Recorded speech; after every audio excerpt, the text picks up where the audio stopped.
How we doing, chat? Happy Monday, January 25th, 2021. I move the mic just a little bit. I feel like I'm move the TV, the mic over. Huh? We sounding good? We out here? Look at that green screen, huh? Oh, man. Happy Monday, chat. Hope you guys had an excellent weekend. Was a fun. I vibed out yesterday, man. I thoroughly enjoyed yesterday from a fan standpoint, right? Got to watch some basketball, but probably more notably, a couple of good football games. Really, the first game was really good, right down to the wire. The Packers and the Bucks. The second game, you thought we were in for something when the Bills came out hot. But then kind of fizzled out, and Chiefs did what the Chiefs do. But it was just a good day. It was just a good day. Hopefully, it's a good omen for us to have a great week for DFS. We got another week where the scheduling powers that be gave us a lot of big, small. But, of course, we also have to deal with games getting postponed. We already saw a game on Wednesday get postponed. So it's just the nature of the beast for 2021. But I hope going forward into maybe even the second half of the season, but hopefully in the next season, NBA looks at making more balanced schedules. I know their their contracts, right? Like with TNT, probably calls for Tuesday and Thursday to be a little less cluttered. But from a fantasy standpoint, man, I love the 6 to 8 game slates, and then they just keep giving me 10 games and 3 games, 10 games, 3 games, and it's just, man, give me some in the middle, man. Anyway, what's up, chat? Shout out to you guys jumping in early on a Monday afternoon. Donovan Brewer intro beat so hard. I agree. What up, Crispy? How are you doing? Hope you had a good weekend. Corey B, Crispy, Johnny Thins, Mitchell Geffen. I like the old one better. I come for the chill, calm for the storm pod you put out. Hey, man, I appreciate that. Definitely, this is. I know. There's other DFS shows before lock after me. So hopefully this one just kind of gets you guys warmed up if you guys tune into them. I know there's Awesome one does a really good one up to lock. Draymond for no more ejections, right, Johnny? What up, Brandon Patrick? How you doing? Imagine not going for it with A-Rod on 4th and goal. That's what I said. A lot of people, I've even had pushback in my own like circles, like, no, you have to kick the field goal. And I'm just like, do you? Like, I don't know. I think you play a little bit more aggressive, right? Because not only do you have to, if you kick the field, you guys know. Who am I? You don't need me to explain this whole scenario, but I think they should have went for it no matter what. Earth to Air, what's up? About to be a Viper right now. Excited for it? Man, we are excited for you, Paul. If you guys get signed up for VIP and you're not sure what to do once you get signed up, what you do is you go to forums after you are signed up. You go to forums, click VIP threads, and there's going to be a thread called 2021 onboarding. This will have a link to Discord. This will have a link to the spreadsheet. Once you get in the Discord, really that's all you need. Like, this is almost like just a paywall. That Discord, I have channels in the Discord to get you links to the spreadsheets and whatnot. But if you want to DM me on Twitter or on Discord, just if you had navigation questions, I'll be happy to assist you when I'm off the air, obviously. Got my notes ready. Let me hear you preach. What up, Blake? Yo, is that Wake? What? You're how we doing? Marvski. Happy Monday, y'all. I'm happy to see y'all. You guys see this green screen? Doing a thing. It was kind of joked about here on the stream, right? Where what would it cost for to put something on that green screen? I was like, you know what? This is actually not a bad idea. So for now, I'm doing $20 a stream. Now, if it gets more interest, I'm not going to raise the price, but what I might do is like $20 for 30 minutes, $20, you know what I'm saying? And then we go from this to that. So the very first green screen purchase goes to Mets, Nets, Jets D. He's done some pods with me on this channel years back. He's a regular in the RunDFS.com VIP Discord. If you're part of the circle, he'll tag you on Twitter every time he puts a new video. But he grinds content, and he's he's out of Jersey. Does a lot of bets content on his channel. So if you want to check him out, it's just look up Darian Reigns Evans on YouTube, and you'll see that mug on there. And so he showed a little love, $20 for the green screen. He's in there.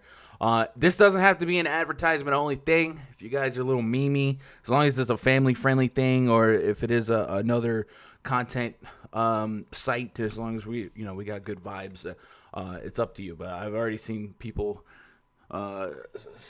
threatening to buy airspace for the Red Sox, who the Yankees did a deal with earlier today with Adam Ottavino. I was not expecting that.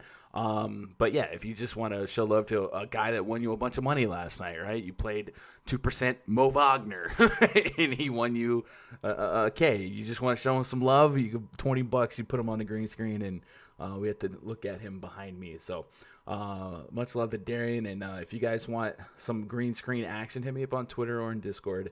We'll get you set up through PayPal. There he is in chat. What's up, Darren? Green screen's kind of fire. Rodgers should have ran that touchdown in. Yeah, I don't know, man. They made some big brain moves, like intentional offsides, and then like, what are we doing here? You gotta play to win. What's up, Kay Johnson, Corey Randall? Our last stream on Friday or Saturday. Was it Saturday? I didn't have Raj, but we'll bring Raj on now. So we have a little company here. Yo. How we doing? How's Canada? It's good. Not a lot of snow this year. It's been a fairly warm winter.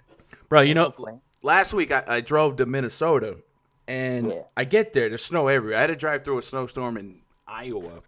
And I get there. There's snow on the ground. It looked beautiful. It was like Christmas town, but it didn't actually like snow while I was there. Okay. The day I leave, it's like 7 degrees, and then the next day they got like a couple feet of snow or something. I was like, man, I don't know if I wanted snow or not, because I wanted to drive through all that chaos. But you don't want a couple feet. No, I mean, a couple centimeters is okay. A couple feet driving through that's not what you want. But I watching the news up there, I'd heard a couple things where it was like one of the warmest winters they've had, which is so weird because when I left Texas the week before, we had 6 inches of snow here, and that never happens. Maybe switching up. Maybe. The warm parts are getting colder, and the colder parts are getting warmer. Can't complain. Global warming. That was a terrible Sunday on DFS and betting wise. Just destroyed everywhere. Chat, this man right here was so confident in Aaron Rodgers and the Packers. Everywhere. He was in our Discord pre-lock on Saturday, on Friday, just taking even money bets what anybody would take. He was like, Rodgers is the GOAT, blah, blah, blah, blah.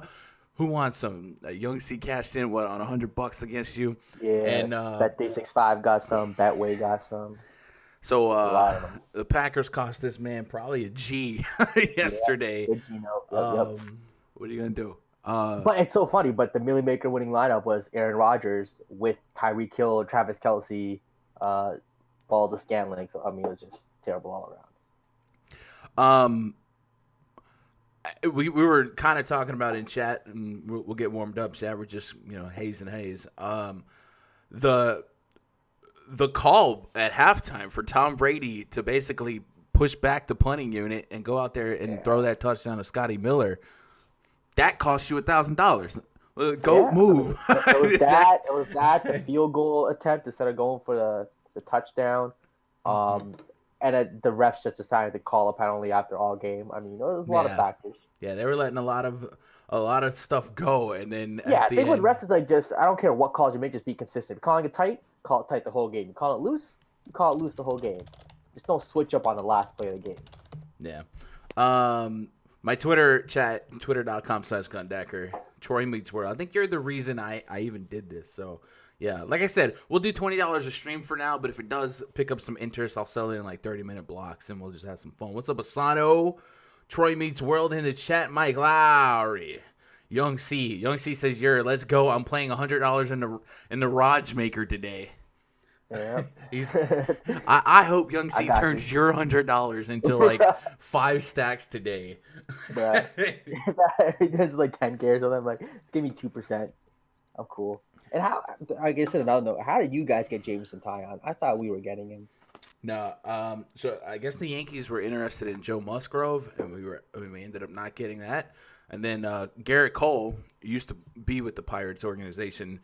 Really good friends with Taillon, went to bat for him. And unlike the Houston Texans, Brian Cashman listens to his players, his studs. And he's like, all right, this is your boy. We'll go out and get him. He went out and got Jameson Taillon. Traded away Adam Ottavino today to the Red Sox. Insane. But that's going to open up like 10, 11 mil. Probably going to re-sign Gardner for a year. That's just me thinking. I would love to get Eddie Rosario, but Gardy, he could play corner, outfield. He could play center field if you need an injury. Left-handed bat. But I'm hoping that 10, 11 mil. And not only that, but the Yankees have to make a couple trades to open up. Because right now we have to find spots in our 40-man for Taillon, even for LeMahieu. So I know trading Ottavino opens that, but I think we still got some guys that are clogging space, guys like Tauchman. So you might see another Yankee trade soon, and I'm hoping that it'll net us like a reliever. I would love to get Michael Givens. I think he's cheap enough. But I think on the free agency market, maybe Trevor Rosenthal might be the big priced guy Jays to need go pitching. after. Just sign Trevor Bauer. Maybe. Sign the check, guys. Sign the check. Yeah. What's up, Van Dam, NYC, Stadia, Wizzy? Where do we get access to my player pool? So my player pool is a perk of having a RunDFS.com NBA VIP subscription, and it'll be in the spreadsheet. Right now it's a hidden tab because it's blank, but before lock, while I'm in the Discord, I'll be making my player pool look a little something like this. I want to elaborate, or just want to emphasize that if you're getting VIP, please don't get it to run my projection optimal or just to do exactly what I'm doing. Most of the guys in VIP, especially the guys that have really shown great success, we got Billy Makers, 100K winners, kind of bouncing ideas off each other. I want you guys to be your own player. So that's another reason why VIP is a little bit more pricey than maybe some other services out there, because I don't want the lineup buying crowd in there. That's just not who we are. I'll tell you, like I probably only use your lineups 5% of the time. Days I'm like, oh, okay, let's just throw Guns lineup in. I mean, you use it, but like make your own lineups too. Yeah. But yeah, that's where you would get it, and that's my player pool. And I think the tier structure is what a lot of people either emulate or just kind of bounce ideas off of. Anyway, we've done enough blabbering. 60 of you guys hanging out. You guys want to do me a favor, hit that thumbs up. We'll jump into it. Before we get into game-by-game breakdowns, Fantasy Labs did their 3 p.m. tweet, 2 p.m. Central tweet. Joel Embiid questionable, Kyle Lowry questionable, Siakam questionable, LeBron is always questionable, AD is probable, D'Angelo Russell doubtful, Aaron Gordon probable, Goran Dragic probable. So those are kind of some of the bigger ones here. So, chat, if anything drops on some of these cues while we're on the air, be sure to drop it in chat. Keep us honest. But without further ado, let's jump into this pretty big slate. I was just putting the Vegas spreads and totals in. There's a lot of not close games. I'm hoping a lot of games stick closer, but there's a lot of like 7-point spreads. Brooklyn 7, Lakers 11. What else do we see? The Golden State Warriors are 8.5, and I don't know if that was after or before the D-Ross. Portland's 5.5. So there's a couple of games that might get lopsided, but there's still a couple of spots that I'm liking for value. And yeah, game number 1 though, Philadelphia 76ers at the Detroit Pistons. Project starting 5 for the 76ers.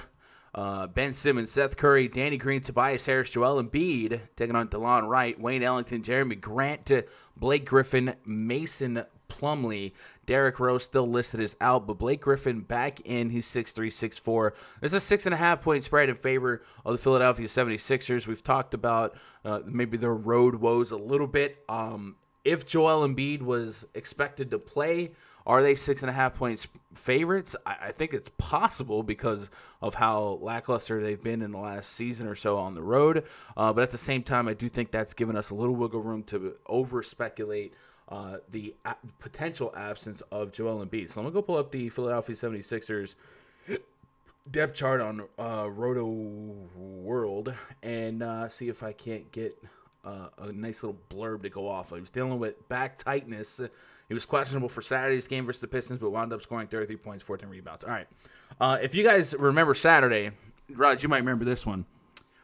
Ben Simmons, Tobias Harris, and Joel Embiid were all uncertain to play because of Doc Rivers was like, yeah, I don't know if they're going to play. He's like, what? You don't know if they're going to play? And not only, like, did they end up playing, they ended up all being, like, really good plays for fantasy. And it was just so tilting. They're all in the winning lineup. That was a lot of the chalk busted, too. So it's just like, if you played them, you were just the nuts. Yeah. So hopefully some shenanigans like that don't occur here. But it does seem like we at least knew 20 minutes or so before lock whether they were going to be in. Also seems like a spot maybe we run back and we chase some of these performances. Ben Simmons is 8-2 on FanDuel. That's getting a little low where I can live at 40 and know that there's a little wiggle room for upside. If Joel Embiid is out, we've seen historically his usage go up a little bit. This season so far, the point per minute isn't as drastic of a difference as you might expect, but I'd still put some chips on Ben Simmons really on both sides at this price point. Double-double likely.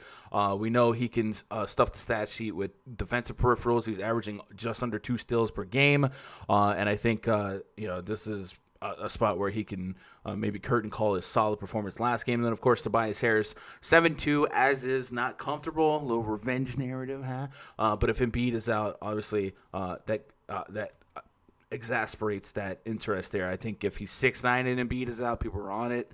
And 7-2, that extra $300, don't let it play with your mind. So I'd have a little bit of that. Seth Curry at 4,600 on FanDuel. I'm a buyer on that. Probably as a risky value play, but perhaps even a little bit higher, hoping for 20 to 25. Minutes the past couple games? For who? For Curry, like 27, 28. I just thought he would be at 30. I think he will be. Remember, he was one of the guys that, in addition to like the COVID stuff, he actually had an injury. But 28, 27 minutes, double-digit shot attempts likely coming his way. So at 5-1 on DraftKings, I'm not as invested, but on FanDuel as just a value shot at shooting guard, knowing that a range of outcomes is 25, 30 fantasy points and likely a 20-point floor, I'd be a buyer at him for some value. On the Pistons side, the Pistons are getting annoying to predict. DeLon Wright has had a couple solid games here, looking for 30 fantasy points. If Derrick Rose listed out again, if he's going to be out, I do think there's at least some short-term security in projecting DeLon Wright for over 30 minutes here. He's a point per minute type of guy as a ball handler, so I could be there at DeLon Wright. 30 fantasy points is kind of the mark here. Could I get a little bit more? Potentially. Last couple games, 28-35 with 28-36 minutes respectively. Took just 8 field goal attempts against the 76ers last game and was still a pretty solid play. So if I can get a little bit more shooting going his way, I'd like it. 7 rebounds is up there, right? But hey, we're seeing rebounds consistently in his game log. And then Jeremy Grant. We talk about Jeremy Grant. I've been playing this guy religiously, and it's not paying dividends, but it's only because of poor shooting. Like he's setting a table with these peripherals, but the shooting is abysmal. He's on a cold shooting streak right now. Yeah, 15%, 3 for 19 field goal attempts, 15 shot attempts. I think this is unsustainable, right? He's going to shoot his way through it. I'm going to keep playing Jeremy Grant. 7,800, I think 45 to 50 fantasy points is a looser range of outcomes. It's obviously you're not projecting that with a high level of confidence, but the shot volume is still there, and it doesn't look like they're wavering away from him. So at 7.8K, I probably don't tier 1 him like I have been because it's a bigger slate, but previous slate with Blake Griffin out and faster pace or better spots, I've been tier 1ing Jeremy Grant. And if you cover the shots made, if you just tell me he's taking 19 field goal attempts and stuff in the stat sheet with peripherals, I'm a tier 1 guy. But I'll probably start him as a tier 3A, maybe move him to a tier 2B and go from there. And then past that, do you have confidence levels in like a Blake Griffin at 6'3", 6'4"? It's not like it's kind of getting to the LaMarcus Aldridge point where every now and then we're seeing their prices and it's like, oh my god, it's too cheap, and then they just kind of Yeah. underwhelm in the game. But Yeah, he'll still, bomb or he'll crush at that price. He's gonna get you 35, 40, or 12. yeah. I think I probably won't get there to him today. Just a big slate. I feel like there'll be other pieces I can get to with a little more confidence. On the Detroit side, you mentioned Jeremy Grant. I'm playing him too. I mean, played him all year. He's done well for me. He's going to shoot out of it. So at 7,800 on DK, there's a meat on the bone there. DeLon Wright at 55. Not comfortable with everyone healthy. He's played the minutes, 36 minutes last game. Just the usage with Griffin back to and Grant kind of leads his team. It's just not there. But at 5,500, maybe, we'll have to wait and see. Philly side, I just want to say if Embiid is out, I'll probably lean towards Seth Curry over Tobias Harris points per dollar, just because I think with Dwight Howard most likely starting, he's going to soak up a lot of rebounds. It's just that's all he's going to do on the court, which kind of takes away. I think for Tobias to see his upside, he needs that double. Like his big games are when he's gotten that double-double with that 10 rebounds. His rebounding just hasn't been as great recently. So I'll go with Seth Curry, take the discount. I think they both will chuck similar amount of shots. So I just want to say it'll be like Simmons, Curry, Dwight instead of Simmons, Curry, instead of Simmons, Dwight, and Tobias. Other than that, I mean, if Embiid plays at 9-7, I think there's some meat on the bone there for Embiid. Probably got to play him at 9-7, coming off a 58 bomb against the same team. Now this team has Blake Griffin back. So yeah, you just play. The Philly guys are all in play against the Detroit team, and Jeremy Grant's kind of the only good guy I'm confident in Detroit. I just want to say I disagree with your Tobias take. Lower sample size so far, but in 71 minutes with Ben Simmons and Tobias on, Joel Embiid off, Tobias leads the team in usage, 26%, and 1.1 fantasy point per minute. So you give me 35 minutes of Tobias without Embiid. I'm in that. It only has a 10% rebound rate, but it's like that's not something to scoff at. But Dwight Howard's rebound rate is at 28%. But I think there's plenty there for me to be inspired to play Tobias here. 24% assist rate. That's sustainable. Jeremy Grant for me. Some Tobias. Now, this is one of those spots if Joel Embiid, everyone's just waiting for, questionable. Is he going to play? Or is he going to be out so I can play Tobias or Ben Simmons? And then he's ruled in, and then he drops another 50, right? Like, we got to stop forgetting that Joel Embiid's just out here going off, 58, 63, right? So maybe remember that he's just been dominating, absolutely dominating the last couple games here. 30-plus real points in 3 games straight. If he's in, you play him, right? You have some? Against the Pistons? Yes. Of course, yeah. Yeah. All right. So that's where I'm at. Chat, where are you guys at before we move on to the next game? Troy says, sad to not see the Grizzlies on the slate. Yeah. Where do we... Van Jones, as a Wizards fan, we can't get to tomorrow's slate fast enough, man. You guys finally getting some games back, right? Hit that like button. Yes, sir. Earth to Air, my O's this year in the World Series. I don't know about that one, buddy. Stadia, what's the best way to make winning lineups given your VIP content? I mean, it's looking at projections, looking at game theory, and then if you are like when I list my tiers, you could still tier the same way. It doesn't guarantee we have the same lineup. You can add 2, you can subtract, right? If I have Jeremy Grant at tier 1, you're like, I just ain't got luck like that. And you just get rid of Jeremy Grant, or you add somebody I don't have.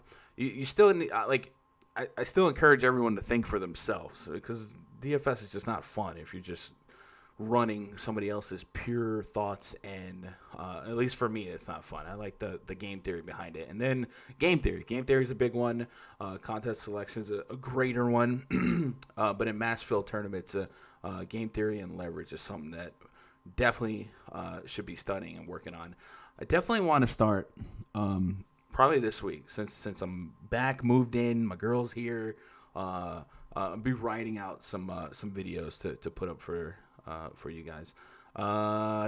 Ellington is the value play in this game for sure. Yeah, shout out to Chronic. He was all over Wayne Ellington, but it was at a cheaper price point. And I would argue that I don't know that I'm more confident Wayne Ellington at $100 more than Seth Curry on FanDuel, but I certainly don't think like you're crazy for thinking so. Do you think Miles Bridges is a good sleeper play on FanDuel? Maybe I haven't got to Miles or to that game yet, but what against the Magic, 3,800. All right, I can see it. I can see it. What's up, James Fenner? What's up, Gunn? I like Grant and Simmons tonight. Grant might get some more open looks with Blake back, and Simmons' assist upside is better with Curry on the floor. I like that take a lot. I love. Give me those stats. What's up, Izzo? Just tuning in. Any tier ones yet? From this game, not yet. If Embiid or was rolled out, I might have a higher stake in like a Simmons Tobias. But man, if Embiid's in, he just might be the most obvious 50 fantasy points, just staring us in the face.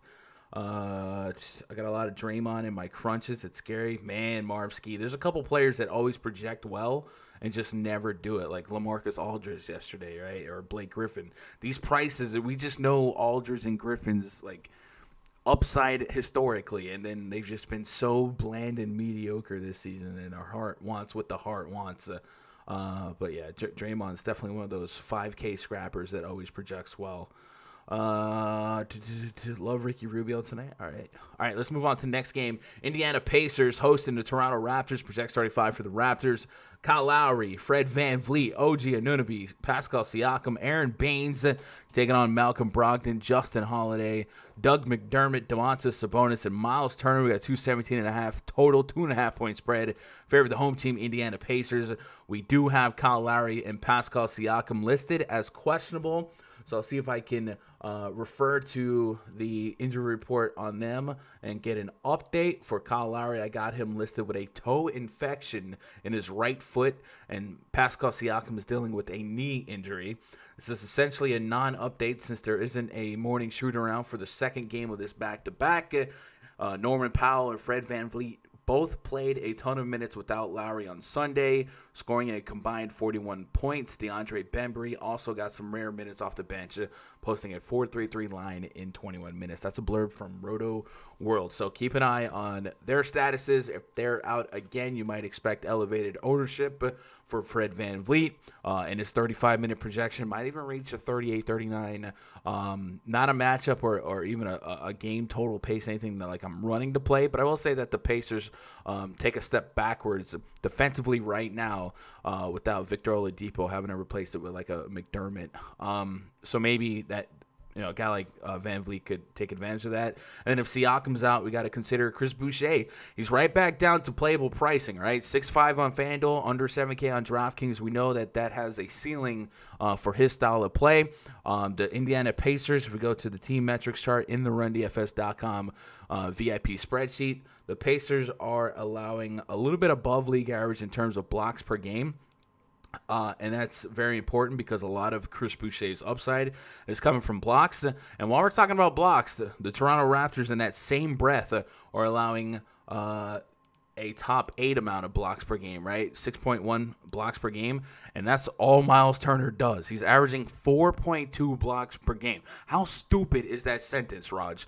4.2 blocks per game. He's on another level with his blocks right now. It's insane. He's dang near average. He's close to averaging as many blocks per game as rebounds, man. And I've not been playing enough of him because I just didn't think those blocks were consistent. But yeah, it's dirty. Also, Sabonis here pushing the 10K price point on both sides. We're getting to that point where we need that 50-plus fantasy points, and you might even have an interesting 1v1 at this point. Like, what makes you feel safer, Sabonis at 9.8 or Joel Embiid at 9.7, $100 cheaper? A couple of game theory spins like that. Malcolm Brogdon, I think he's still a playable 8K on FanDuel, 8.5 on DraftKings for stretching, but 40-plus fantasy points I think is in the wheelhouse. If we look at the other night against Toronto, he played 38 minutes, 28 DKP, but he took 22 shot attempts. So you're getting 20-plus shot attempts.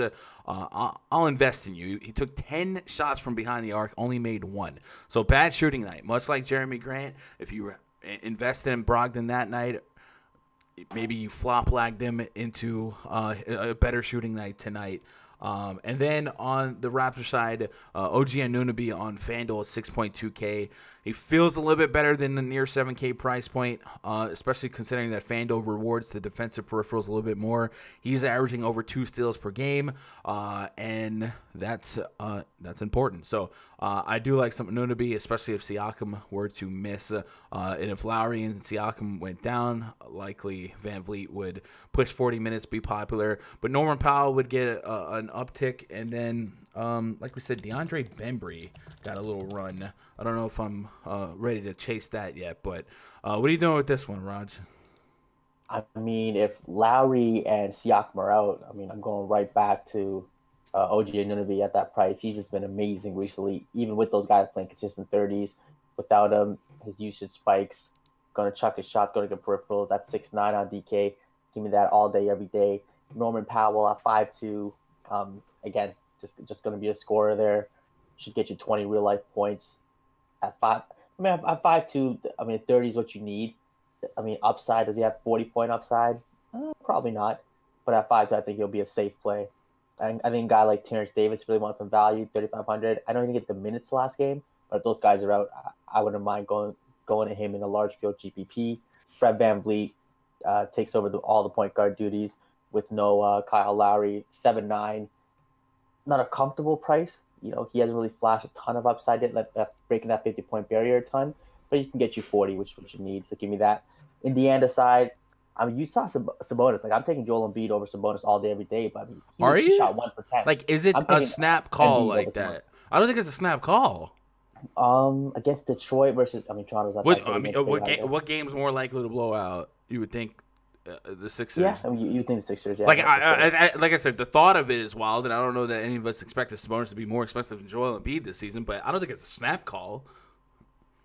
You think? I mean, the way Miles Turner's been playing, maybe that's taken away a little bit from Sabonis. He's not, though. Miles Turner is just getting blocks. Yeah. He's not taking away Sabonis' 12, 13 rebounds a game. Yeah, shoot. Turner hasn't been getting those rebounds. It's been Sabonis. I mean, yeah, he shot 1 for 10. So, I mean, they're still upside there. He can get you that 60 bomb at 9-8. So, I mean, he's in play. I'm going right back to Brogdon. I feel like it's been a while since he's had a tournament winning upside. Yeah, it has. 32, 39, 34, 28 the past couple games. 20-plus shot attempts, man. I'm willing to double down on that. Yeah, I like the Brogdon Sabonis handcuff. People are going to stay away from it. Do I have 7'4" Miles Turner? He needs the blocks. Going against a guy like Boucher, who he could probably get a few blocks against. Yeah, I guess I just have to play. I haven't been playing him, and I feel like I just have to. He's just been getting it done. 40-plus passes a game, 7-4. Yeah. I'm way less confident in playing like block-centric guys. Oh, of course. Because blocks can turn into fouls and whatever. And then the center spot, right? There's that's almost dead man's land, 7 to 8K. But I get the interest. I'm not gonna push anyone to or away from Turner. I don't play Turner at like this price unless like I believe in his rebounds being there because. Oof. He's also a kind of a 3-point shooting center, and you know if you're relying on blocks and 3-pointers as a center, holy cow, what a weird combination that is. So yeah. I probably won't have any, but I probably should. Boucher's minutes of tumble. He had 6 blocks, 3 steals. It's so dumb. Yeah, it's so crazy. What are you doing, Boucher? If those guys are out. If Siakam's out, I'm a buyer. If Siakam's in, maybe loose in like big field tournaments, but at 6'5" on FanDuel, that's 40+. I've seen his minutes. 21, 20, 23. Hasn't been in foul trouble. They're just kind of running out Aaron Baines, giving Aaron Baines minutes. It's weird. I'd have some.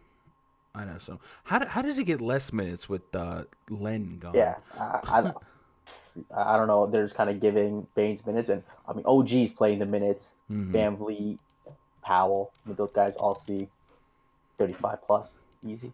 Yeah, I'd probably have like a tier 3 B to Bush just on FanDuel at the price. Just knowing his strengths or blocks and FanDuel being so fruitful, and this is a spot where you can get some blocks off. So just on FanDuel. I probably don't get there on DK, but he definitely has Slate breaking potential. Chat, what are we doing this one? What's up, Nick Lagan? Mavs versus Nuggets tonight. Who do you think will win? Can you check some stats on that game? We're gonna get to that game in a little bit, but the Nuggets played double overtime last night. Was that last night or Saturday? Toronto needs to trade Boucher. He's underutilized for his talents.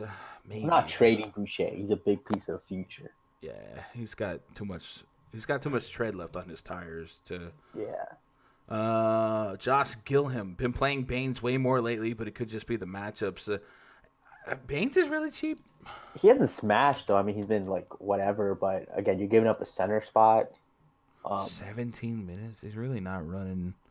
He's getting there though.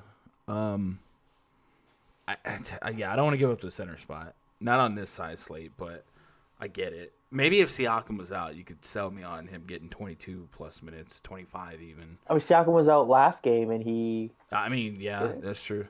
I haven't been playing well. I feel like I have to. The hard-hitting 50K winning analysis from Raj. Yeah, buddy. Mark K says, I remember when I used to hate rostering Turner. Now I do it without hesitation. I still hate it. Again, like, I don't like rostering guys who I need to, bet on getting me 5+ blocks. Utah Wannabe was playing, and Stanley Johnson was playing, says Mitchell. Okay. So, yeah, that's that game. If you're taking notes, asterisk on Lowry and Siakam playing. Let me ask you this. Lowry's out right now. The same scenario for Fred VanVleet. He's just under 8K. Probably could play 40 minutes. He played 41 minutes at Indiana. Is that just too many minutes to not core? I just don't know. Like, he's playing the minutes. He has the usage. I just don't know why he's not getting there. I mean, he shot 40. I'll take 41 as a floor at 7-9, right? Yeah, if that's his floor. Yeah, I mean, he has another 50 bomb. And Lowry, okay, he has one 50 bomb in his last 10. Lowry's missed a couple. I would just expect a couple more 50 bombs. So in single entry and in cash, if Lowry is out, he's dealing with a toe infection. Yeah. 40 plus minutes of a primary ball handler. You play him. Yeah, I think you start there. Yeah. And if Siakam's out, I think you start with. I mean, he's OG at Chase, so you just start again 40 minutes. Nah, I've been playing NB even with Siakam, but yeah. So I mean, price is going up, but still playing. All right, so I probably expect elevated ownership on VanVleet. He was pretty decently owned the other night. What are you doing, Powell? Like, is he a core if those guys get ruled out? Norman Powell, he's not a core at 5'6", 5'2". I need 30 plus. Not a core. Would it be worth having a little of it? I don't even know if the answer is yes to that. What, you think he's reached a ceiling price? I haven't projected for 19 fantasy points. What did he do? Okay, I mean that's a little disrespectful. Is it? Well, I mean that my projections have. How many minutes you giving him? My projections have Lowry in, right? So it'd be based on Lowry being out. Yeah. But 37 minutes, 32. I mean, yeah, with Lowry and Siakam out, he's essentially their third option. I mean, he might be more of a chucker than OG technically. He is 18 shots in his last 2 games. Yeah, I might be sleeping on him, but I would like a little bit more. He's feeling a little too Terrence Rossi for me, man. I feel I get Terrence Ross vibes from. But maybe a touch, but I need Lowry out for sure. Let's move on to the next game. Charlotte Hornets at the Orlando Magic, running this one back. Projects 35 for the Hornets. My boy Rich was at this game yesterday. Devontae Graham, Terry Rozier, Gordon Hayward, PJ Washington, Bismack Biyombo on the Hornets side, up against Cole Anthony and Fournier, James Ennis the third, Aaron Gordon, and Nikola Vucevic. I tiered one to Fournier and Vucevic yesterday. Vucevic kind of underwhelmed me. Fournier got there. The game was really strong. Aaron Gordon was out yesterday. I guess load management for the back-to-back. I'll double-check. I got him questionable right now as well, so let me double-check that. Aaron Gordon is listed as probable. Okay. And then on the Hornets side, Gordon Hayward, man. Does this guy just keep on dropping 50? When I don't play him, when I do, he gives me 30. Yesterday, 57 fantasy points, 39 real points, just back-to-back 50 bombs. Chicago, Orlando. I'm the minutes too, 37, 38, 38 minutes. I mean, these are regulation minutes. So at this price on DraftKings, I don't see how I'm not going to a lot of Hayward at that range. He's going to screw us. He's 100% going for like 30. It's coming, right? Yeah, no, it's absolutely coming. But they just had no answer for him on the wing yesterday. Devontae Graham, Terry Rozier, and LaMelo Ball. Spin the wheel, make a deal, right? Throw a dart. One or two of them probably get there. But right now, they're all priced near 7K, and that's just like, oh, what a headache it is to try and catch that pre-flop. PJ Washington, 7K on DraftKings. That's going to be a no for me, dog. That's going to be a strong no for me, too. His first quarter, I think Asano and VIP in the Discord. He was like, man, why do I have so much PJ? And that's my cat. And I was like, I hope he does it. But with Cody Zeller back, you're not going to see the rebounds for PJ. PJ was playing backup center. And Cody Zeller's been back 2 games, right? 4 rebounds, 3 rebounds. When prior to that, it was like double-digit rebounds. What they were doing is PJ was playing backup center behind Bismack Biyombo. And now that Zeller's back in the mix, don't expect those rebound numbers. So PJ Washington's probably barely a 5.5 to 6K player. Now at 7K, I can't do it. What's he is on FanDuel? He's 6'5". Watch that E Crow here, but I just can't. There's no way I can do that. On the Magic side, I can go back to Fournier. I can go back to Vucevic. Aaron Gordon, 7'9", 7'6". He had been. Is he still point guard eligible on DraftKings? He is. So he had been playing some ball handling responsibilities, 9, 7, 10 assists, and it's weird to think of Aaron Gordon as a 7.6K, a 7.6 player, but right now, if he's going to be playing point guard, essentially with center or big man peripherals, rebounds and blocks, he might be an 8K player. So against the Charlotte Hornets, yeah, I'll take a shot at that. 36, 37 minutes for him. Gordon Hayward round 2, where he's going to screw us too. We're going to play him. Well, I'm talking about Aaron Gordon. Yeah.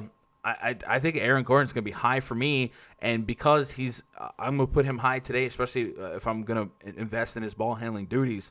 I might take a step backwards on Cole Anthony. I wasn't even there on Anthony yesterday, and he was a great play. But yesterday, Cole Anthony, 6 assists, 33 fantasy points. I think I probably am away from Cole Anthony, and I just prioritize Aaron Gordon. If Aaron Gordon is in. Yeah. Is Aaron Gordon a tier 1? The freshest legs on the court on a back-to-back. That's not a tier 1. You don't think so? Aaron Gordon at 7'6" is never a tier 1. But that's your mind of Aaron Gordon. That's power forward Aaron Gordon with Fultz in the mix, with MCW. There's no guards. He's playing point guard. Is 7.6K Aaron Gordon, who's gonna guarantee you maybe 20 real points and a shot at a double-double, maybe a triple-double coming soon. Look at this game log. The freshest legs on a back-to-back. I just want to go tier 1. I mean, tier 3, 2, like tier 3. Maybe, man. I don't know. I can get a point guard eligible big. I'm a buyer, bro. I don't know. Yeah, I want to say Porzingis at that same price, same position. I'll probably like a little over him. We'll get to guys that I think I'll like Jeremy Grant. We mentioned earlier at the like 1v1, Jeremy Grant versus Aaron Gordon. I'm going Grant. Are you? Yeah. I think I'm going Aaron Gordon. Like, I like Jeremy Grant as much as the next guy. He's my PayPal account last week doesn't, but I think we had to put some credence into what Aaron Gordon's doing right now. Like, he's essentially he's a point guard with some. He's what people want Ben Simmons to be right now. You know. Fair enough. I'm in it. Oh my goodness, Dante. Yeah. No, he'll be played. Vooch had a rough first half yesterday. Shot 9 for 22. Still got you 45. So at 8-7, I know Aaron Gordon's back, but give me Vooch. Elite matchup against Charlotte again. I mean, I think he has 60-point upside here. But if he had a first half just like second half, he destroys yesterday and probably becomes uber chalk today. Nah, I agree. So give me Vooch. Fournier. I think one of the strongest things for Vooch yesterday, though, was Gordon was out, and we're like, yeah, well, we're in on that. Gordon might hurt Vooch a little bit. And I mean, with the shot attack. I mean, He's still taking 20+ shots with Aaron Gordon out, right? Who? Vooch.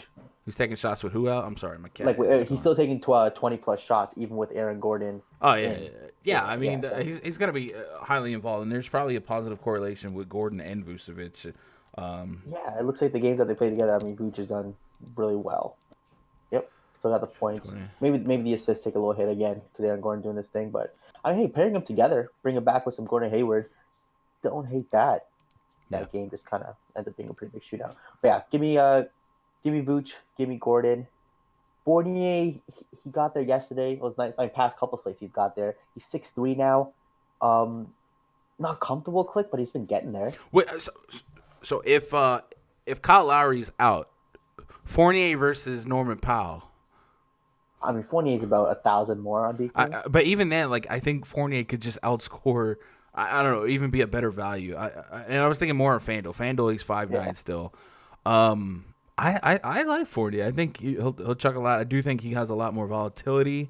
But I think he's safer than a lot of people presume. But yeah, Gordon, Vucevic, handcuff, run it against Gordon Hayward, and everybody else is a peripheral supplementary this play. Whole Magic team came through yesterday. They really did, kind of. Yeah. I mean, Vucevic a smash, but he got there. They were down like 20, weren't they? And then they ran it up. Yeah, Vucevic had a terrible first half, and then just woke up in the second half. Yeah. See what the chat has before we move on to the next one. Get your Gordons in this game. I'm team Aaron Gordon today. AG 00. He looks a lot like Aaron Judge. I'm not saying he's Aaron Judge. I mean, yeah. Solid picks. Bunch of light-skinned tall dudes.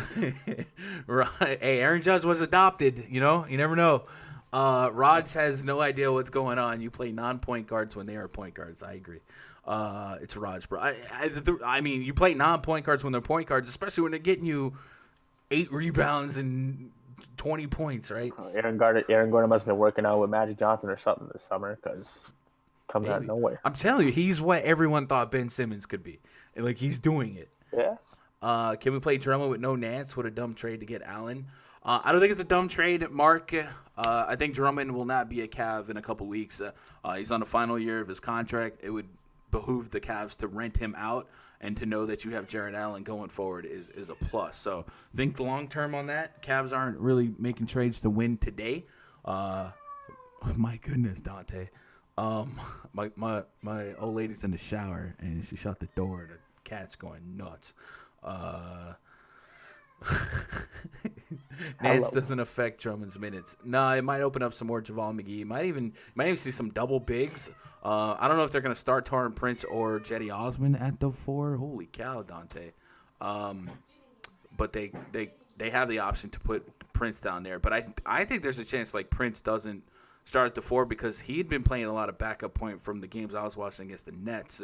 I don't know if that's kind of their goals for him to be the backup ball handler. We'll see. They're going to trade. Yeah, Drummond should have went to Brooklyn. I don't think they have the salary cap for that, but maybe on a rental if the Cavs ate some salary for whatever. But the Nets are pretty much stripped on assets at this point. I'd much rather have Allen go into the future. Yeah, I think McGee or Drummond go to Brooklyn. I don't think the Nets could make Drummond happen. I think Drummond's he's going to be a rental unless the Cavs ate a significant portion of his contract. I don't think Drummond can just go to a team like Brooklyn. Though Brooklyn is in sore need of some of a center that's not DeAndre Jordan. So downgrading your center position isn't dumb. Who downgraded? I mean the Nets probably obviously downgraded, but you got James Harden. I don't know. Aaron Gordon, Hayward Day. Yes, sir. Judge Gordon and Dwight Powell, long-lost brothers. I know for sure he's leaving, but Drummond over Allen, yes. I mean, if you have the option, but Drummond's not going to stay in Cleveland. He's going to probably shop a max deal somewhere. Just FYI, Hayward's game log versus Magic is stupid. I'm with that. All right, let's move on to the next game here. Miami Heat taking on the Brooklyn Nets. Project starting 5 for the Heat. Goran Dragic, Duncan Robinson, KZ Okpala, Kelly Olynyk, Bam Adebayo taking on Kyrie Irving, James Harden, Joe Harris Jr., Kevin Durant, and DeAndre Jordan. Speaking of the Nets, since this trade, the Nets have just been abysmal on defense and probably the most notable stat in the last week is just how many points in the paint they've given up. They have looked horrendous at defending points in the paint, at defending, at just rebounding and anything. They just look god awful. So Bam Adebayo, 8,500 on DraftKings, probably a tier 1.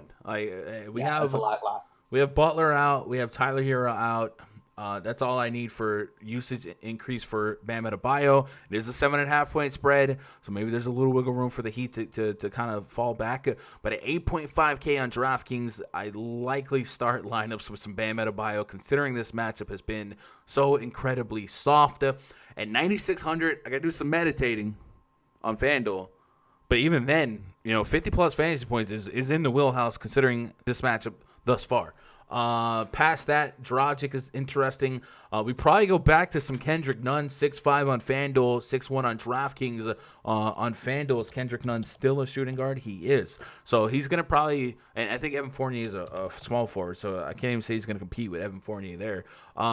He's going to probably still be an apple of a lot of people's eyes, and I think Kendrick Nunn, even if you thought this game could blow out, Kendrick Nunn probably is protected in that regard. 4 fouls, 32 minutes against Brooklyn last game, but 39, 35, 34 minutes. The minutes are there from him, and the faster-paced matchups, I think, are a super plus for him. So going to the well, going back to the well on Nunn, going back to the well on Adebayo, clear tier 1 for me. Past that on the Nets side, you figure it out. Joe Harris led the team in fantasy points at half and real points at half last game out. And then Kyrie ended up getting there. And Kyrie was like the one of the big 3 that I was like, all right, I can keep playing Kyrie because just for small sample size, but just so far, he's continuing to chuck the ball.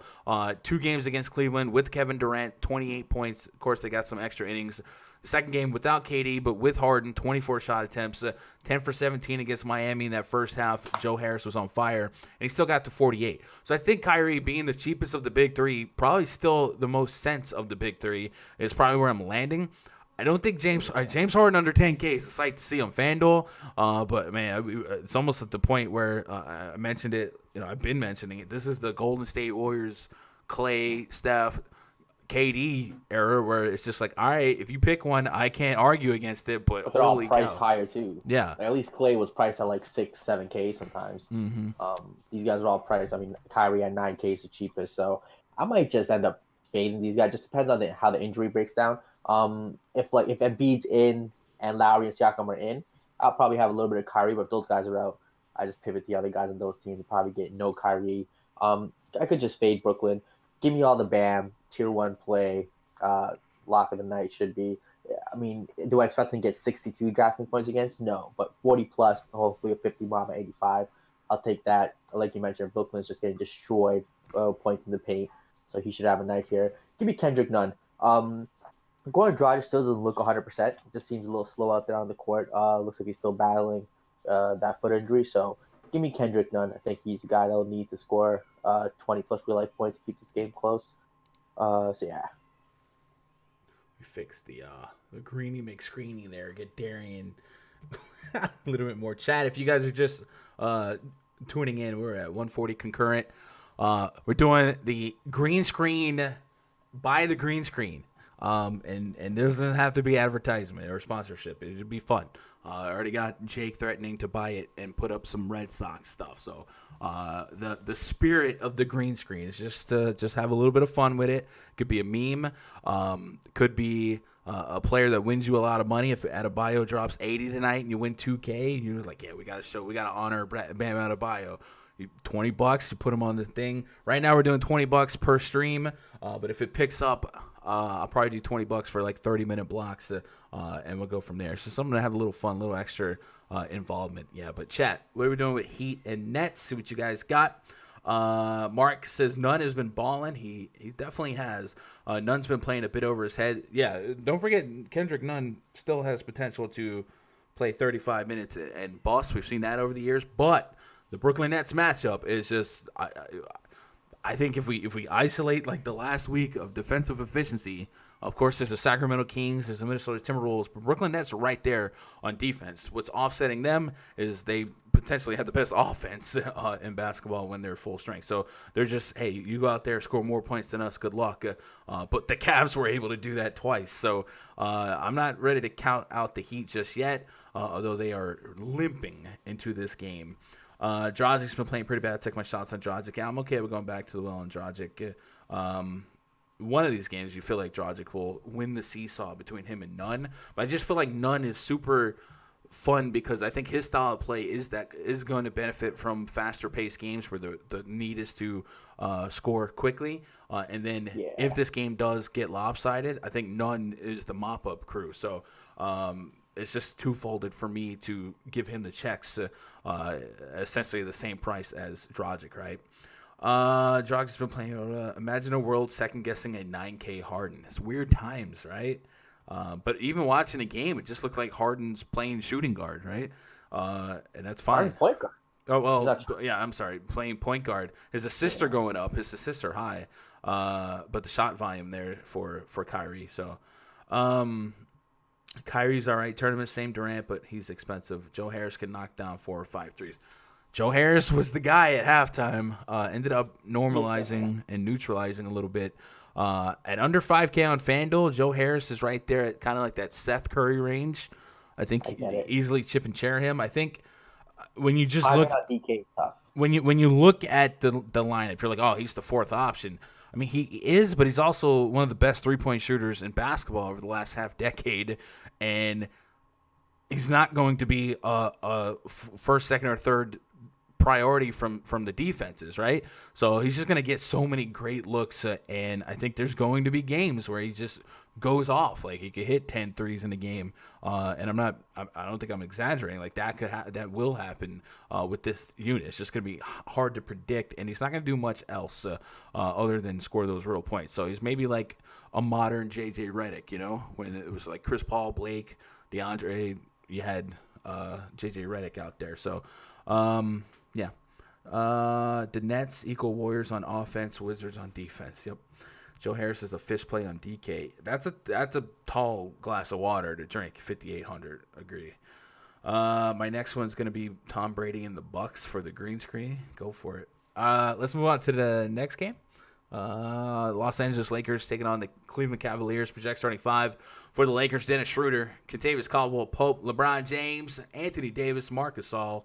Going up against Darius Garland, Colin Sexton, Isaac Okoro, Jetty Osman maybe. We got Larry Nance Jr. listed as out. They certainly have some versatility here. You might see them get funky like a monkey and maybe put JaVale McGee or Jared Allen out there and run some stupid Twin Tower lineup.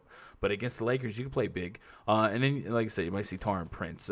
213.5 total. Drummond's the center, by the way. 11.5 point spread in favor of the visiting Lakers. I think this is our only double-digit spread. And, yeah, I think this game's kind of self-explanatory, right? On the Lakers side, we play AD and LeBron, who when we feel comfortable. They're really cheap on DraftKings, both of them, 9.3, 9.2. By the way, you can hear me, right, Raj? Yeah, I can hear you. Okay. We just, tanked in viewership. We just lost, 50 viewers. So I didn't know if the stream went offline. Maybe another stream went online, and they're like, okay, F this gun guy. But yeah, LBJ, AD are the names that you just kind of coin flip there. I think I've been saying it. 9.3 for LeBron, 9.2 for Anthony Davis. That's so dangerously cheap. And I said that against the Bulls. The Bulls are going to run faster pace, and they're even a worse defense than the Cavs. The Cavs' actually defensive rating isn't as bad as you might expect. But it is what it is with the Lakers. You know what you're going to get. They're going to lead the league in net rating. This probably does blow out. And you get what you get. I think I'm off of the Cavs, even with Nance being out. I just don't see myself. I'm not paying 8K or 7.2 for Colin Sexton, who got a price increase after dominating the Brooklyn Nets defense. There's nothing on the Cavs for me. I just don't feel like I'm getting a good deal. What do you do with this game? Is this a scratch off or just write it off, exit out?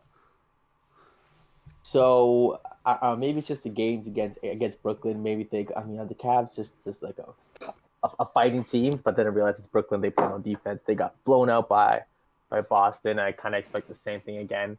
I think with no Nance, a guy like Torian Prince is interesting. He's just been doing really well. I mean, the past couple games with the Cavs, 35, 23, 26 DK points, 21, 22, 32 minutes.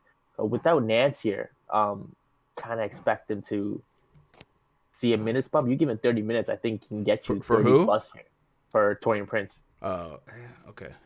It's just a value piece. Really kind of the only guy I'm looking at. Again, we expect this game to blow out. If it stays close, so the guy like Colin Sexton, the young bull, does he have a game like he does against Brooklyn? 30 real points. It just seems like, we predict blowouts, and obviously it makes a lot of sense. It just seems like if this game's close, I want some Sexton. Give me some Prince. And Lakers side, I don't think anyone's getting to LeBron. 9-3. I cannot justify Colin Sexton, bro. There's just no way. It's not. Yeah, I mean, it's like you couldn't give me any type of.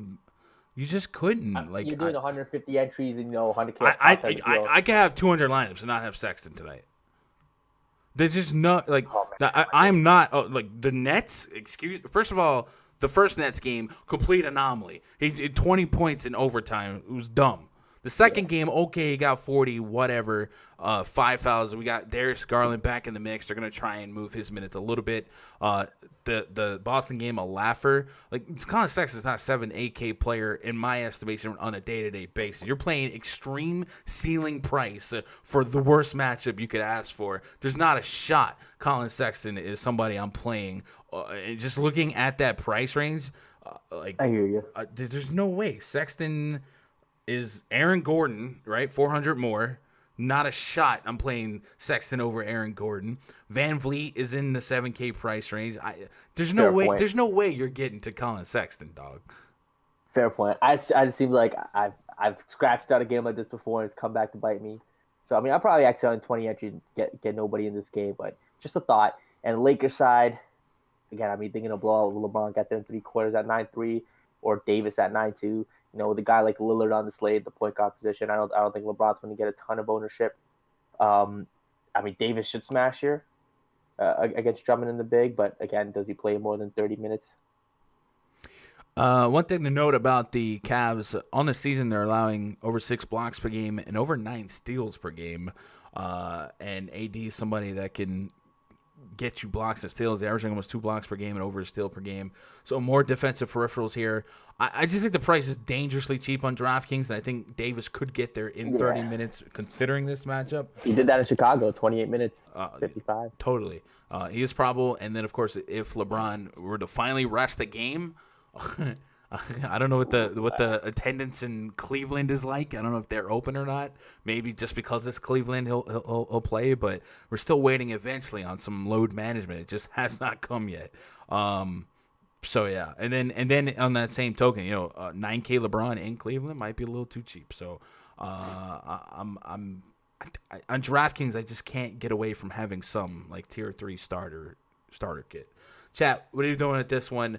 K Johnson says, no Prince, no money. I would concede that Taurean Prince is still cheap enough to throw darts at. Like I said, he was doing a lot of ball handling. Perhaps if Taurean Prince does start in lieu of Larry Nance, a lot of people might get that twisted. I think that would be a downgrade in terms of fantasy value and lucrativeness. If Taurean Prince starts, I don't want it. I'm good. I feel like it would look a lot like him starting for the Nets. He wouldn't likely be doing much ball handling with that unit. Now, if he comes off the bench right now, I got Jetty Osman as the potential for. Then maybe he gets back into some ball handling, and I could be a buyer. But at the same token, like I'm not too excited. Anything that we've seen out of the Cavs the last couple days, last couple games. Remember the Nets, man. The Nets defense is rough. Garland's back. Yeah, Darius Garland was working on a minutes limit. I would imagine it's going to be similar, but they're going to probably try and slowly stretch him out. There's just no way I'm playing. Yeah. Mark K says, I play Jetty Osman. He always surprises me. Okay. I like Jetty if I can put him at deep minutes. Mitchell Geffin says, Prince and AD are both going to be on the floor at the same time, I'm sure. They'll probably overlap, but I don't know if Prince is going to start just yet. Dean, hello, Anthony. You have been chosen. Reach out to Austin Gunnecker. You shall write. Yo, Dean, you want some of this green screen? I'm sure you have some dumb stuff. Jetty's minutes way down, overpriced. Yeah, Jetty. A lot of Jetty's big games came when they had no point guards or when he's playing 40 minutes.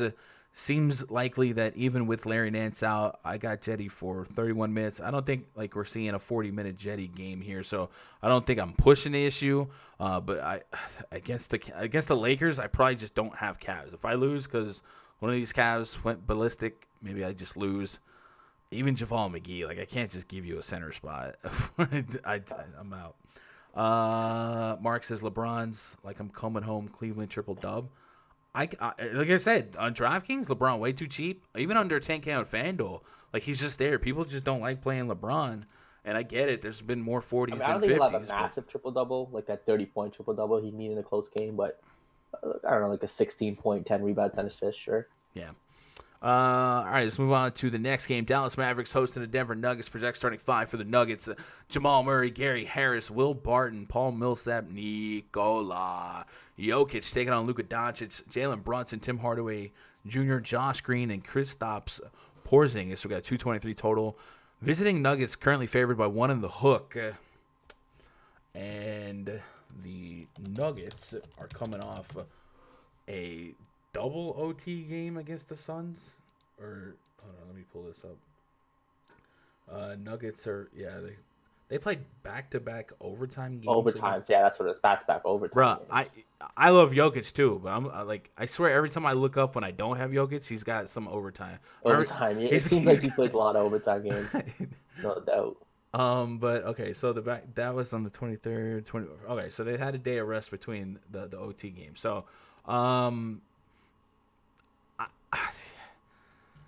if Porzingis is in, like the Mavericks have been pretty strong against centers, but Jokic is just he's a beast of his own, right? So I think the Jokic question is, is lineup construction bringing you to 11.2, 10.8K Jokic? For me, it's not, Raj. I think there's so much strength in the 7-8Ks today. I'm Aaron Gordon, Gordon Hayward, potentially Fred VanVleet. Like I could just like Jokic would need overtime to win you a tournament. Lately, yeah. So I think I could be down. I could be out on Jokic. I don't know if I have 0%, but I love the mid tier today. So that's probably where I'm at. And outside of that, like I don't trust any of the remaining Denver Nuggets with a high level of confidence. Michael Porter and Will Barton. I don't know what Mike Malone is just like. Michael Porter's like Mike Malone's like stepchild, right? he's proud of him when he does good, but as soon as he F's up, he's like, nope, you're benched. Nope, you can't do this. You're bad on defense. So Jamal Murray had a decent game against the Suns. 7K. He's been super inconsistent at that price point. So for me, it would be a little shot at Jokic unless somebody was out, and I could be okay with no Jokic at the end of it all. And then on the Mavs side, Doncic and Porzingis are really a 1-2 punch there. Jalen Brunson still got you a chip in a chair at 4,300 on FanDuel. That point guard spot, need a little value, sure. But overall, like for a 223 total, like I'm not super invested in this game because much of the usage is coming from extremely high priced guys that I feel like my knee-jerk reaction is I'm just going to be building 7-8K base lineups with some of the mid-tier studs. Even Jeremy Grant I could throw in the mix. What do you do with this game? Like, where do you honestly land up? Maybe Porzingis, but not. Yeah, Porzingis is the guy. I think at his price, at that 8K price, there's some meat on the bone there. Luka, I mean, this game's back to stay close. What, 2-point spread? Could he get you a 60 bomb? Sure, but at 10-7, I'm not really wanting to play any guys over 10K today. I just seem like I like the 9, 8, 7K range.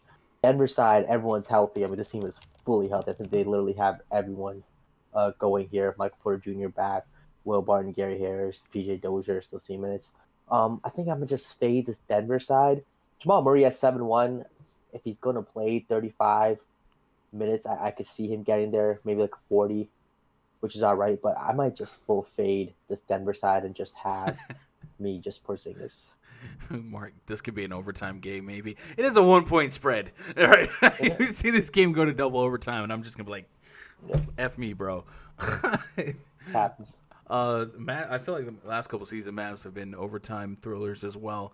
But yeah, I think that like there's not like a whole lot of confidence I can designate for specific players here. But I will have a couple FanDuel shots on Jalen Brunson And maybe a little Porzingis on DKA too. Maybe even on but on FanDuel, I think Adebayo's a power forward, right? Adebayo's a power forward at 9.6. Porzingis, so it's a $700 gap. Does Bam Adebayo outscore Porzingis by 6 to 10 fantasy points on FanDuel? Probably. So I'd just probably go Adebayo. Yeah, and Aaron Gordon's down there as well. So, Kate Johnson says bigger chalk, Wright or Brunson? Probably neither. Maybe Wright. I don't know. I wouldn't. What do I know about projected ownerships? But right now I wouldn't designate either as of those guys as chalk. Maybe I have a tighter definition of what chalk is versus what you do. If you just mean who's higher owned, probably right with Rose out if people are paying attention. But I don't know. I could be wrong on that. Mark says this could be the game we wish we stacked. It might be. Let's move on to the next game. Pelicans hosting the San Antonio Spurs. Project starting 5 for the Spurs. Dejounte Murray, Lonnie Walker, DeMar DeRozan, Keldon Johnson, LaMarcus Aldridge. Taking on Lonzo Ball, Eric Bledsoe, Brandon Ingram, Zion Williamson, and Stone Cold Steven Adams. 224 total.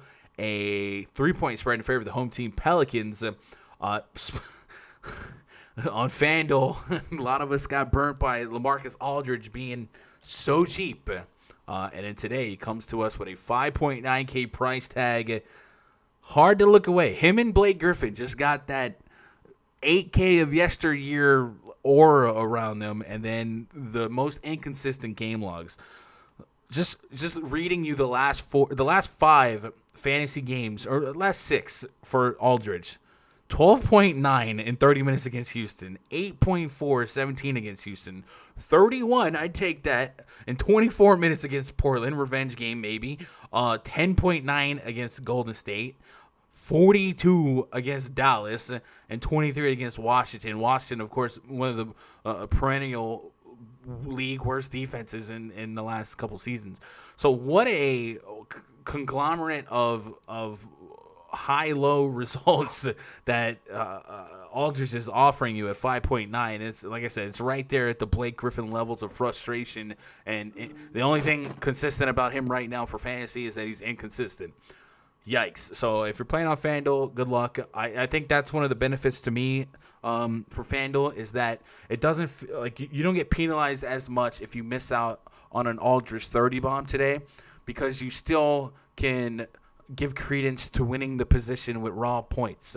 What I mean by that, if Adebayo and Porzingis and Aaron Gordon outscore him by 20, 30, those raw points will get you there. On DraftKings, if a 5K, like a Blake Griffin drop 40, 50, there's a good chance he's multi-position elligibling his way into the top lineup. So FanDuel makes you feel a little less stomach upset if he hits today. The Spurs, other guys here, I think 6,500 and Dejounte Murray feels a little bit light. I feel like I can get something out of that. DeMar DeRozan, also a little bit inconsistent. The other night, he let a lot of people down. And Keldon Johnson, I mean, this is a hard team to play with a high predictive value of confidence pre-flop. But we know that in these prices individually, they could all maybe get you where you need to go. On the Pelican side, Ingram and Zion have been kind of where I lean the most.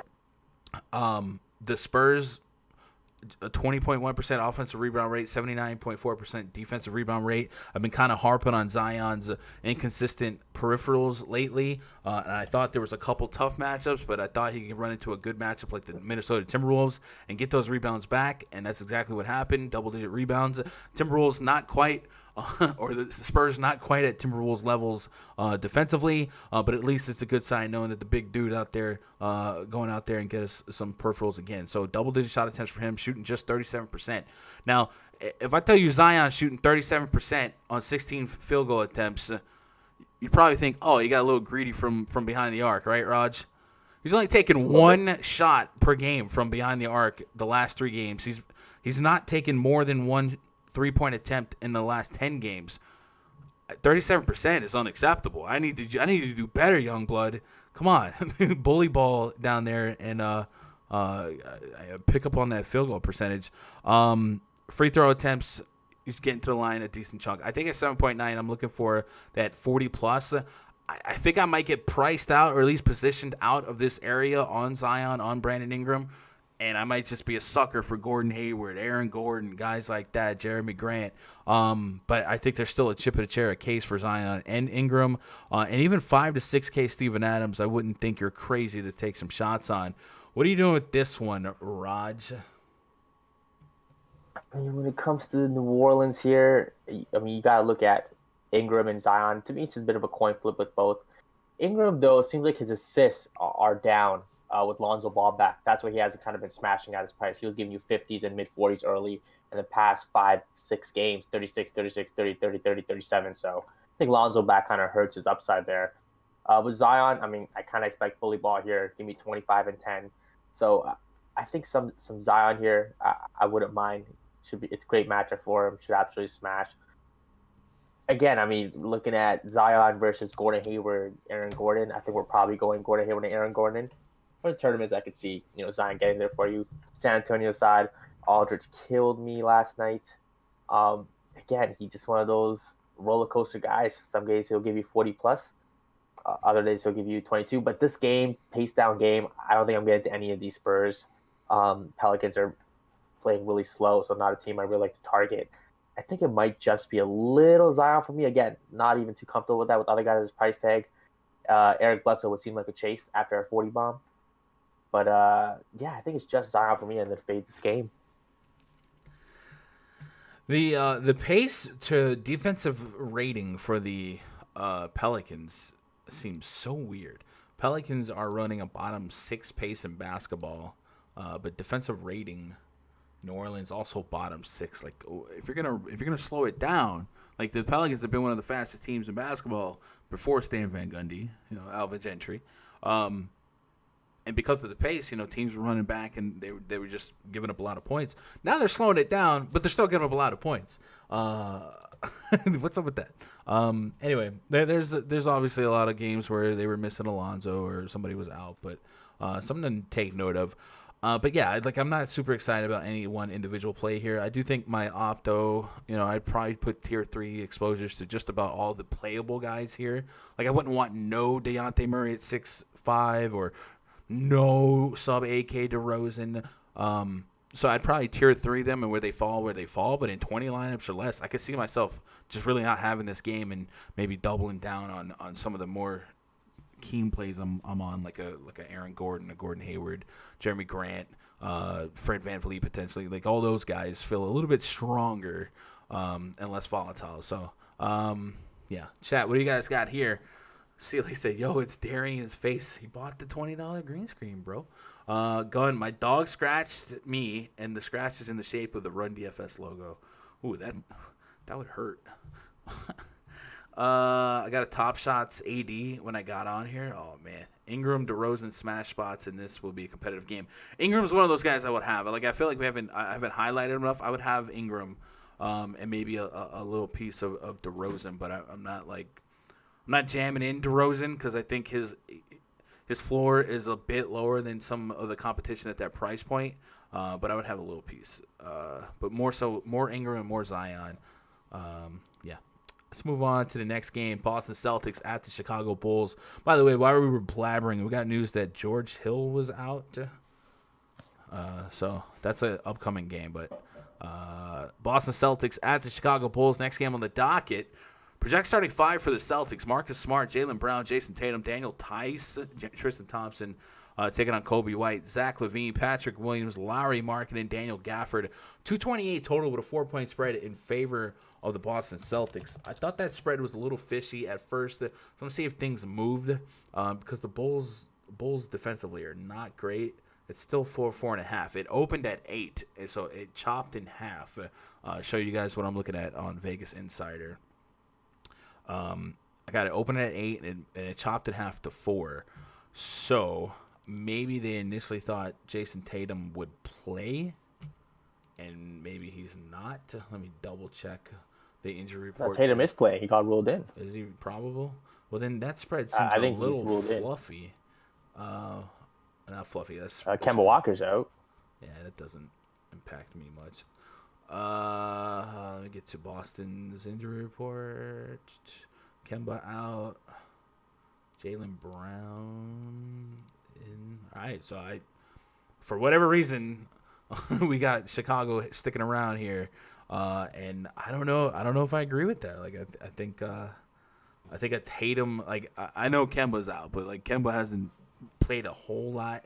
I think a Jaylen Brown Tatum team could really beat up on this Bulls team, at least to the point where they're not just a 4-point favorite here. Anyway, Jaylen Brown, Jason Tatum, right there at that 8K range that we're already thinking, we've got a strong mid-range today. I like Jaylen Brown in faster-paced matchups. It doesn't get faster than the Chicago Bulls. If we look at the team metrics chart in the RunDFS.com NBA VIP spreadsheet, the only team that's running faster doesn't have as many games of sample size. The Washington Wizards, 104 pace rating here. I'm a buyer in Jaylen Brown here, man. 8,500. I'm not gonna have as much Gordon and Hayward and Grant, but I'll have some. And then Tatum feels like an upside, spot as well if we can stretch his minutes to something that we feel comfortable with. It looked like Brad Stevens was being a little bit trepidatious and committing heavy minutes to guys returning. So maybe I don't put Tatum at deep minutes, but this is certainly a spot where he could thrive. So I'm a buyer in Tatum here. I also think Marcus Smart, somebody that can make more lineups of mine than maybe I would think when I woke up this morning. Like, am I playing a lot of Marcus Smart tonight? I might play a lot of Marcus Smart tonight. It's 6.4K. Last couple games for him, 37, 37, 37. Even predating Kemba, like earlier this season when Kemba was out, like he had a lot of mid-30s. So I think he's a solid stock and stuff for option. And one of the things that Marcus Smart's been known for is his steals, right? He's averaging 1.8 steals per game this year. And the Chicago Bulls are allowing the third most steals per game at 9.2. So that could increase upon his potential upside here. Kobe White definitely prone to turn the ball over. So on FanDuel, Marcus Smart can get one of those 4 or 5 steal games and just be a fantastic FanDuel play. So give me a little Smart, give me a little Brown, and I would like to attach Jason Tatum's minute projection to like a quote from Brad Stevens that sounds like he could go a decent chunk. Let me see if I can see something in this report. COVID-19 no longer on the injury report. He's officially back first game since January 8th. We wouldn't be surprised if the Celtics ease them back into things tonight. We won't have the official word on this restriction until later. So I guess until something that confirmed or denied a minute restriction came out, I just have to be really, really careful with what I do with Tatum because this would be a spot where I want to play him. Chicago Bulls also, if we go look at that team DVP chart in the RunDFS.com NBA VIP spreadsheet, they're giving it up to power forwards, shooting guards, and point guards. So that's kind of stamping my Marcus Smart, Jaylen Brown interest. I think this is you can make loose cases for a Tyus Thompson, one of the Williams, but I probably don't land there as consistently as I would maybe on a smaller slate. And then the Bulls, it's Levine at 8.6. Is that something you could invest in today? Talking about some of the other guys we've already identified as really solid plays at 8.6. And then on FanDuel, Kobe White at 6K at least has a chip in a chair for minutes and potential, just draining some threes if that defense starts keying in on Zach LaVine. So with Kobe White, I mean, with like Satoransky, Archie, and those guys back, I just think they're gonna get their minutes bumped. They've only been playing Satoransky played 12 minutes last game, coming back from a big layoff. I expect them to see more minutes, maybe 15 to 18, maybe 20. Mm-hmm. So not running to play Kobe White.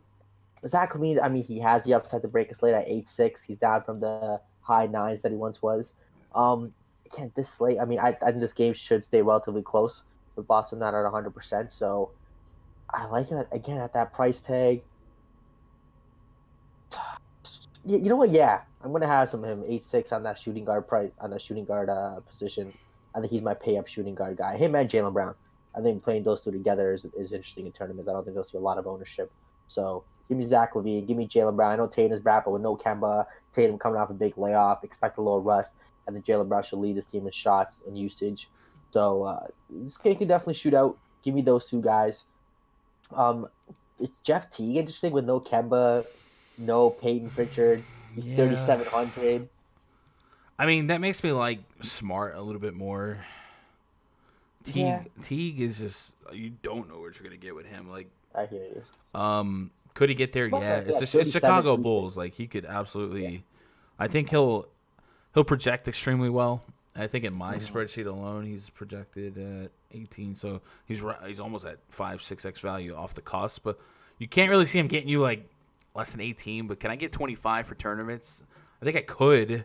But I'm telling you, it just seems like Jaylen Brown, Marcus Smart just play so many minutes there. So I don't have it. I would like to get a pulse on the field where Jeff Green's projected ownership might land. If Jeff Green is 50% owned, that becomes an uncomfortable decision for me. You know what I'm saying? I don't think, and I'm 50% is just an obscure number I'm pulling out of my head. But if he just builds steam, because it's a top matchup, guards against the Bulls. But if he gets to that level, I'm just like, oh, is this a Brad Wanamaker spot? You know, like maybe I'm confident and comfortable as much as I could be with like a Smart Brown. But oh man, it's Jeff Teague so inconsistent. Chat, what do we got on this one before we move on to the next one? Mark Case's Jeff Teague Chalk Night might win a tournament. It might. Zion literally just jogs up and down the court and scores. He doesn't give a crap about anything. I don't. I think if you're going to shoot, if you're going to shoot 15 shots a game and only one of them is from downtown, you got to be shooting 50, 60%, bro. Like, what are we doing here? A lot of his shots are in near the paint. He should be a lot more efficient. Mm-hmm. To everyone who thought Zion would be the next LeBron and all that, yeah, let's simmer down. Play Celtics guys. Yep. Josh Gilliam, Tatum got rolled in and Kemba got rolled out. That's the 4-point swing. That shouldn't be a 4-point swing though. Like Tatum to me is worth. This is me. Tatum to me is worth more than Kemba, and it's the Bulls. But watch the Bulls mess around and win this game. Kemba is like not. He doesn't impact the game as much for me. Just as me. Maybe I'm sleeping on him. What's up, Giuliano? Yo, somebody else. Shout out to somebody else that said they came back from the DR and I missed it. It's Paul Akezi. What's up, guys? I'm back from the Dominican Republic. Took 9 days off. Feel so lost. What is happening? Welcome back, Paul. I'm sorry I missed that. I remember you saying that you were going there when I was talking about going to Minnesota. Glad you made it back, man. It's crazy to international travel at this time of in our time. So glad to have you back. What is the DVP like for Chicago versus Boston? So Boston's usually projecting a little stronger on defense, but Boston has been riddled with injuries and COVID and whatnot. If we look at their DVP, a lot of green. And the way this DVP charts, first of all, DVP is nothing without substance and context. Don't just play it blindly. But the way I have it, I have it color-coded. Red means they're giving up a lot of fantasy points to that position, and green means they're not. And Boston generally not a top matchup for anything. A lot of green or brown, maybe a little bit of juice at the center spot, but I'm not playing Daniel Gafford. On FanDuel, Thad Young's been somebody I have been playing. He's 4,200. Doesn't feel as valuable, but maybe I took a chip in a chair there. But yeah, Bulls seem like they could have a 10, 11-man rotation tonight, and I'm okay if I'm out, right? What else we got in the live chat? Teague is going to be the highest owned player on the slate. I can see that. I'm just wondering what that number gets to, and if it's 50% or even 30, 40%, I got like, do I even want to match to fill that? And I think he'll be more of a DraftKings If it's play. the highest owned player on the slate, I might just fade. There's good chalk, there's risky chalk, there's bad chalk. The matchup and everything is great for Jeff Teague. It's just he's been highly inconsistent when given minutes. So I don't know. I think on FanDuel, like I said, with the comparison to like a LaMarcus Aldridge, right? If Jeff Teague drops 25, 30 on FanDuel, I don't feel like I'm dead in the water because I can still win the position with raw points. On DraftKings, if Jeff Teague drops 30 at 30% owned, it's probably a pretty nutty play at that point, and you might have to have it. So I think like if you play him, I'm going to say you're going to want to pay up for a guy or two. I just think the 7-8K is so strong that you may not need a 3K guy necessarily. Obviously, great when the 3K guy gets there for you, but I don't know if you need it with the plays today. Yeah. It's good night to play on FanDuel. $3 a lineup, 100K to first. Yes, sir, Mark. Gunn just shouted me out. Oh, no. We showing love. It's love, man. We're showing love to all y'all. You watching? Be part of the chat. I know there's more people watching than in the chat. This ain't some exclusive members-only club. Minnesota Timberwolves at the Golden State Warriors. Project starting five for the T-Wolves: Ricky Rubio, Malik Beasley, Josh Okogie, Jared Vanderbilt, Naz Reid taking on Steph Curry, Andrew Wiggins, Kelly Oubre, Draymond Green, James Wiseman. A 225.5 total. Golden State in 2021 favored by 8.5. Timberwolves, they listed D'Angelo Russell as doubtful. Karl-Anthony Towns still out. I tell you what, I think I stopped and talked about how the Timberwolves were already one of the worst offenses and worst defenses in basketball. And then what did they do? They turned around and stunned everyone, at least stunned me, and beat the Pelicans by 10. So we were talking about how the Pelicans slowed the pace down and their defensive efficiency is still bad. I mean, they just lost to a G League team, and Jared Vanderbilt, 37.25 fantasy points that game. This season, he had been really, really high efficiency-wise in terms of fantasy points per minute. Just 21 minutes, and produced almost 40. Why do you get only 21 minutes? I mean, we see this a lot with these high production guys like Boban, Jared Vanderbilt, guys like that. I just think that's just the T-Wolves are so I think deep. they're trying to give Jaden McDaniels minutes. Like, I just don't. Yeah, I mean, I wouldn't think that they're playing necessarily to win, but yeah. But yeah, with D-Russ out, Cat out again, we kind of spin the wheel, make a deal on usage and production for fantasy. You can make cases here for Rubio, Malik Beasley, Jared Vanderbilt. And then I had an eye on Anthony Edwards that game as well. I said he might lead the team in shot attempts. He took 14 shots in just 20 minutes. But still, the volume is there for him in another round here, especially if this game got lopsided again. Like that one didn't. But if this game gets lopsided in the Warriors' favor, could Anthony Edwards play 25 to 30 minutes and take 20-plus shot attempts? I still think that's a range of outcomes. And at 4,400, you might chip in a chair of that. But yeah, give me some Beasley, maybe even some Rubio. But Beasley is probably the front guy for me. Beasley the tier 1. You think so? I don't disagree. No Russell, no Cat. The usage is huge. He just shot bad last game. Shot 6 for 18. Expect that to get better. I mean, this is like a 40-plus, DK points. I think he has 50-point upside here against Golden State. I mean, this is his team. He's going to chuck the most. I mean, one thing to note, right, is a little difference in pace. Golden State Warriors run at the third fastest pace in basketball, and the Pelicans are bottom 6. So definitely going to uptick the pace a little bit more and, create more fast breaks, more shot attempts, and more fantasy peripherals. And, guys like Beasley, who were knocking on the door 30, could be 40-plus. So I actually agree with that. Raj has a take for once. Would you tier one in him for sure, though? Like, is that a guy? I think at that price, 6'6", I mean, he fits in nicely. Again, got to wait for the injury breakdowns and all that with the Raptors and the Sixers. But as of right now, I just think, again, if he shoots 10 for 18, 11 for 18 against New Orleans, this is a pace-up spot. He's like the chalk of chalks. I think that down game is going to keep his ownership a little down. So give me all the Beasley. But, I mean, a vintage Rubio night maybe? 28 minutes last game against New Orleans, like a pace-up spot against Rubio. Vintage Rubio. I mean, I'm just saying, I could see like a 12 points, 10 assists, 10 rebound game. 10 rebound? I'm not, no. But double-double with points and assists, I could see. And then even like guys like Naz Reid, you can make a case for here. So I think the T-Wolves have a lot of options. None of them give you the warm and fuzzies. Maybe past the Beasley. I think Vanderbilt, like at 5 to 5'4", you're going to want to believe that you're getting more than 20 minutes of equity here. Tough to play just because of the minutes. I know he smashed. Mm-hmm. And the same with Anthony Edwards. So again, 8.5 point spread here. The Golden State Warriors looking a little bit better. This is looking like a starting 5, right? Like they have NBA players now. So there is a chance that the Warriors live up to this spread here. Maybe put this game away a little bit stronger. But let's talk about the Warriors. Steph Curry 9'6", 9'2". Think about the util spot. If you had $9,600 left, really if you had $10K left, there's a lot of juice at the $10K price range. Joel Embiid with the Q tag, he's been dropping 50-plus as is. LeBron and AD, 9'3", 9'2". Like, how often do you play Steph Curry over AD in a 1v1 just heads up? But tonight could be that spot. Kyrie's in the mix. And then yeah. So Steph Curry, like, where do we designate him going against one of the league's worst defenses?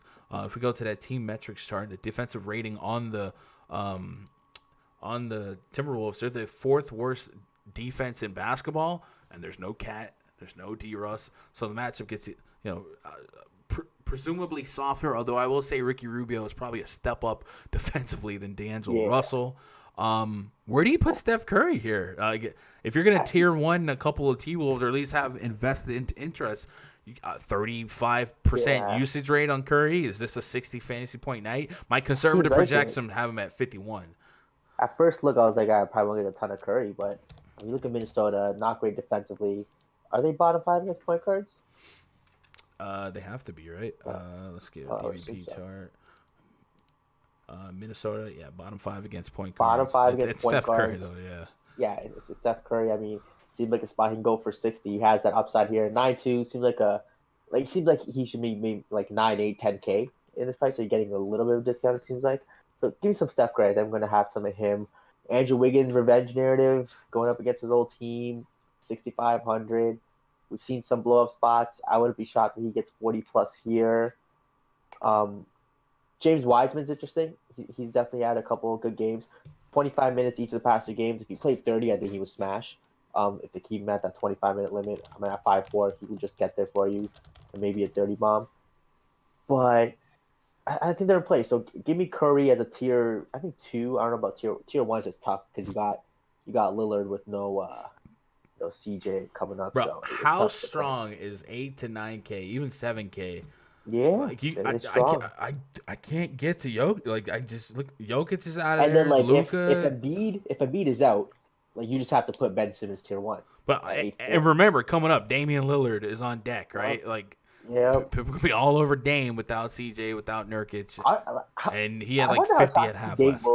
Like, there's so many other plays we talked about. Like, if Dame is super chalk, I'd be like, I wouldn't be adverse to just fully fading if he's like super chalk, just because the plays available. Is the most common point guard combo on FanDuel tonight Damian Lillard and Jeff Teague? Probably. And I also say this: Lillard is $100 more than Curry on FanDuel. It's a little bit closer than the DraftKings decision, right? On DraftKings, we're looking at 10-3 for Lillard and 9-2, so it's a $1,100 discount. More owned than Simmons if Embiid sits. Yes. More owned than Van. Definitely more owned than Van. Okay. Is Lillard worth $1,100 more than Steph Curry tonight? I mean, Curry has a better matchup, pace of the game, I think, for sure. But I mean, Lillard without CJ, just a plug and play. I think his floor maybe 45. He had the twins, right? He had twins over the weekend, and then he came. Was it last night with the baby narrative, and smoked on the Knicks for a little bit. Yeah, ended up being Knicks. I want to say OKC. The Knicks. 35 minutes, 60 fantasy points. If we're gonna jump to that game, I mean, like, what's OKC's pace and what are they giving up to the point guard versus Curry? Right. So I mean, the Knicks pace in DVP, we can't even look at DVP or anything like that when it comes to Lillard. Lillard's just gonna be the ridiculous 35, 40. It's gonna be nuts. So, is Lillard in this spot worth $100 more than Curry? I think it's safer. Right. Safer. Is he worth $1,100 more than Curry? That's if you guys are living off of a 5 to 8x value scale, is Lillard outscoring Steph Curry by 16 fantasy points tonight? I think based on their matchup, they essentially have the same upside. Like, they both get 60 plus here. So I mean, if you think the range of outcomes is almost the same, and Steph Curry's not on a back-to-back and a softer matchup for sure, you take the $1,100 discount, right? Yeah. Yeah, all right. That's gonna be a question for me, man. I don't know. Play both. Yeah. Chronic, yep. No, Chronic was on. Mark Chronic did a show with me 2 weeks ago. He's still around. Yeah, for sure. We'll fade Jokic and Luka and watch 4 overtimes. I can't wait for that game to go to overtime, and I can just hate life. I lost 2. Chronic didn't lose, guys. Chronic is still out here grinding. Chronic is an actual college guy. He's got a oil field contract. I don't want to put his business out there. But he's in the Discord constantly. He's in pre-lock voice chats. He's definitely got money. And I actually bought my PS5 from Chronic, and Chronic must have sold like 10 PS5 and Xboxes. So Chronic definitely didn't go bust. He just lost time to do these shows. And remember, we used to do the shows at night with Chronic, and these are kind of afternoon stuff. Kind of interferes with school schedule. Why people do night shows for NBA? It just seems so useless by the time lock comes. Dude, you talk about the night before? Dude, last week, how many times this season? Last week there was a slate. Last week, was it Saturday? It was Friday or Saturday. I did a solo pod. As soon as I get off the air, Kristaps Porzingis out. And I was like, mother effer. I was literally saying, I thought Porzingis might sit on the back-to-back, but he played a back-to-back a couple of games ago, 30 minutes both halves, so I guess he's going to play. Yeah, no, the night before stream is definitely like a money grab for views and, clicks. Yeah, it is what it is, though. What's up, Plan B? I made a couple lineups with Lillard and Curry playing both. Yep. Curry's half-owned on Lillard. If we think the range of outcomes is the same, I would say, Lillard probably hits the ceiling a little bit more often than Curry here, just because T-Wolves suck. T-Wolves could get blown out, and the Warriors have more, like, Wiggins, Oubre, like, even Wiseman could pop off here. The Warriors have a couple more weapons, I think, offensively than the T-Wolves, a couple more offensive weapons than the Blazers, right? Like, if the Blazers are in that game, Dame probably has 40 points. So I would say that Dame hits his ceiling more often than Curry here. But if the range of outcomes is similar and the ownership is that vastly different, Dame on a back-to-back, a tougher matchup, then I'd probably want to have a little stake in Curry as a leverage play. But that's more of a DraftKings decision. A FanDuel's $100 difference. I probably lean a little safer there with Lillard, but $1,100 difference on DraftKings really makes you think. Stopping here once in a while, just haven't been here consistently. Very good for Chronic. Yeah, Chronic's doing his thing. I don't want to put his business out there. I'm gonna put his business out there. Chronic has 8 kids now, 2 divorces. Dog passed away. We was live at the camp. What up, A Boogie? All right, let's move on to the next game. We got one game left on the docket. It is the aforementioned Damian Lillard game. Before we do that, you know how we do. Let's take a pause for the cause. First of all, can we just get a sea of thumbs up? We got 180 plus of you guys hanging and banging, ready for this slate. We got 15 minutes till I'm in that RunDFS.com VIP Discord. So if you guys hit the thumbs up, I'll get some plugs out the way. By the way, Green Screen Day. Shout out to Darian Evans Reigns, a.k.a. Mets Nets Jets D. He's done some stuff with me on this channel. He has a YouTube channel of his own. If you search that up, you'll find it. He does a lot of betting content, stuff like that. Cool cat. If you guys want a piece of this green screen, it doesn't have to be an advertisement. It could be your daughter. It could be your son. It could be a birthday wish. It could be your favorite player who won you a bunch of money last night. Whatever it is, just have some fun. Family-friendly, toss-friendly, $20 for the green screen. Hit me up on Twitter, twitter.com/GundackerSports. Right now, $20 right now for the stream, for the whole stream. But if we get enough interest, I'll do $20 for 30-minute blocks. And then, if you guys want access to the RunDFS.com NBA VIP spreadsheet, this is what we've been using throughout the duration of this stream. You guys can get access. It is a premium perk at RunDFS.com. Get yourself signed up. Click VIP passes. Find something that you want to try. Try a week pass before you get too overcommitted, right? And this will unlock the spreadsheet, but it'll also unlock 24/7 access to the RunDFS.com NBA VIP or VIP Discord. We have the NBA chat, and you see up to the minutes news from Bot Dacker, pulling from all the trusted Twitter accounts. We have NFL. NFL is only got one more slate left. Super Bowl. It's gonna be a lucrative slate.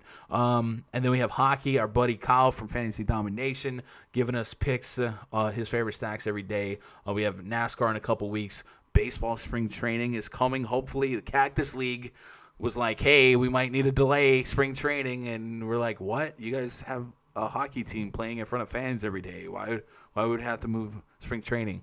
But our baseball content, baseball spreadsheet, I think that's my strongest asset of any sport. And then every day before lock, we have the 2-hour pre-lock voice chat. You guys grab a mic, join in, jump in, ask questions. Or if you just want to lurk, listen in, type in chat, we'd love to have you. It's a good way to support the stream, support the site, get a little something in return. So come be part of the VIP community. I'd love to have you. And if you guys are newer to the DFS game and you want a little bit more coaching or something like that, I don't mind helping you out. I definitely have intentions to putting up some more broader DFS content on this channel in terms of topics like contest selection, what to do in cold streaks, hot streaks, stuff like that, not just daily breakdowns. Yeah, one game left. What do you guys got in chat before we move on? Kay Johnson, Melo's a free square tonight. Probably change your advice. I missed it. I didn't see message retracted. Turned a $60 deposit Saturday to $738 now betting. Oh, dude, I wish I had more accessible opportunities for sports betting in Texas. I do believe it's coming. I think it's coming to a lot of states. When I was up in Minnesota, I saw they're ready to activate FanDuel Sportsbooks and DraftKings, stuff like that. I'm hoping Texas real soon because that's going to be, one, a lot more content to be able to do, and two, it's just sports betting. It's not easier. I'll say it's not easier, but there's more opportunities to make money, and that's what we're here for, right? What's up, Bernard? Or prop betting. Huh? Prop betting? Prop betting I like. Yeah. My favorite sports betting is live betting. I think you have the sharpest dudes on the planet setting lines and prop bets and stuff like that. But live betting is often like an algorithm that's just controlling. It's not just one guy. Okay, I'll do. It's like goes by live scores. So when a team goes on a 12-2 run or something like that, you might get some really decent line odds, and that's what I like the most. Or even in baseball, if I see a pitcher just went 40 pitches in an inning, and I know their bullpen, their bridge is like I can live it. So live betting to me would just be a lot. I don't want to say a lot more fruitful, but it would be a very fun for me. So I would like to have more access to that in Texas. That doesn't involve international offshore books that I don't want to get locked out because I won too much or nonsense, right? I like to trust DK and FanDuel a little bit more. Which baseball DFS got more viewers so we can get gun tent every day for it? You might get some daily baseball stuff this season. Just because I can. I got the whole setup, right? Virginia, banking on it? Yeah. I had Evans' first touchdown and Kelsey and Knox parlay turned 75 to 516. Let's go. I've been seeing a lot of those parlays in the Discord lately. That's what Darian on the big screen. He had a really fun day betting yesterday as well. A lot of parlay action. Anyway, we got 10 minutes. Can I get this done in 10 minutes? Oklahoma City Thunder at the Portland Trailblazers. I got to take George Hill out. I'm going to put chat. Don't quote me on this. I'm going to put Diallo as the small forward. That might change. So, project starting five for the Thunder. SGA, Ham Diallo, Lou Dort, Darius Baisley, Isaiah Roby, taking on Damian Lillard, Rodney Hood. Rodney, I'm so hood. Yeah, that feels better. Derek Jones Jr., and I think we saw that. I think we got Rocco out. Did that happen while I was on the air?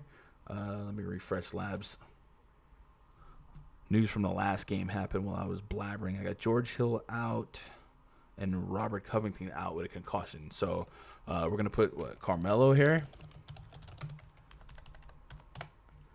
And we'll try and pick up the pieces here. So we have a 224.5 total with a 5.5 point spread. Let me see if there was any line movement while we were at it. Actually, let me go look at the Labs Vegas tab.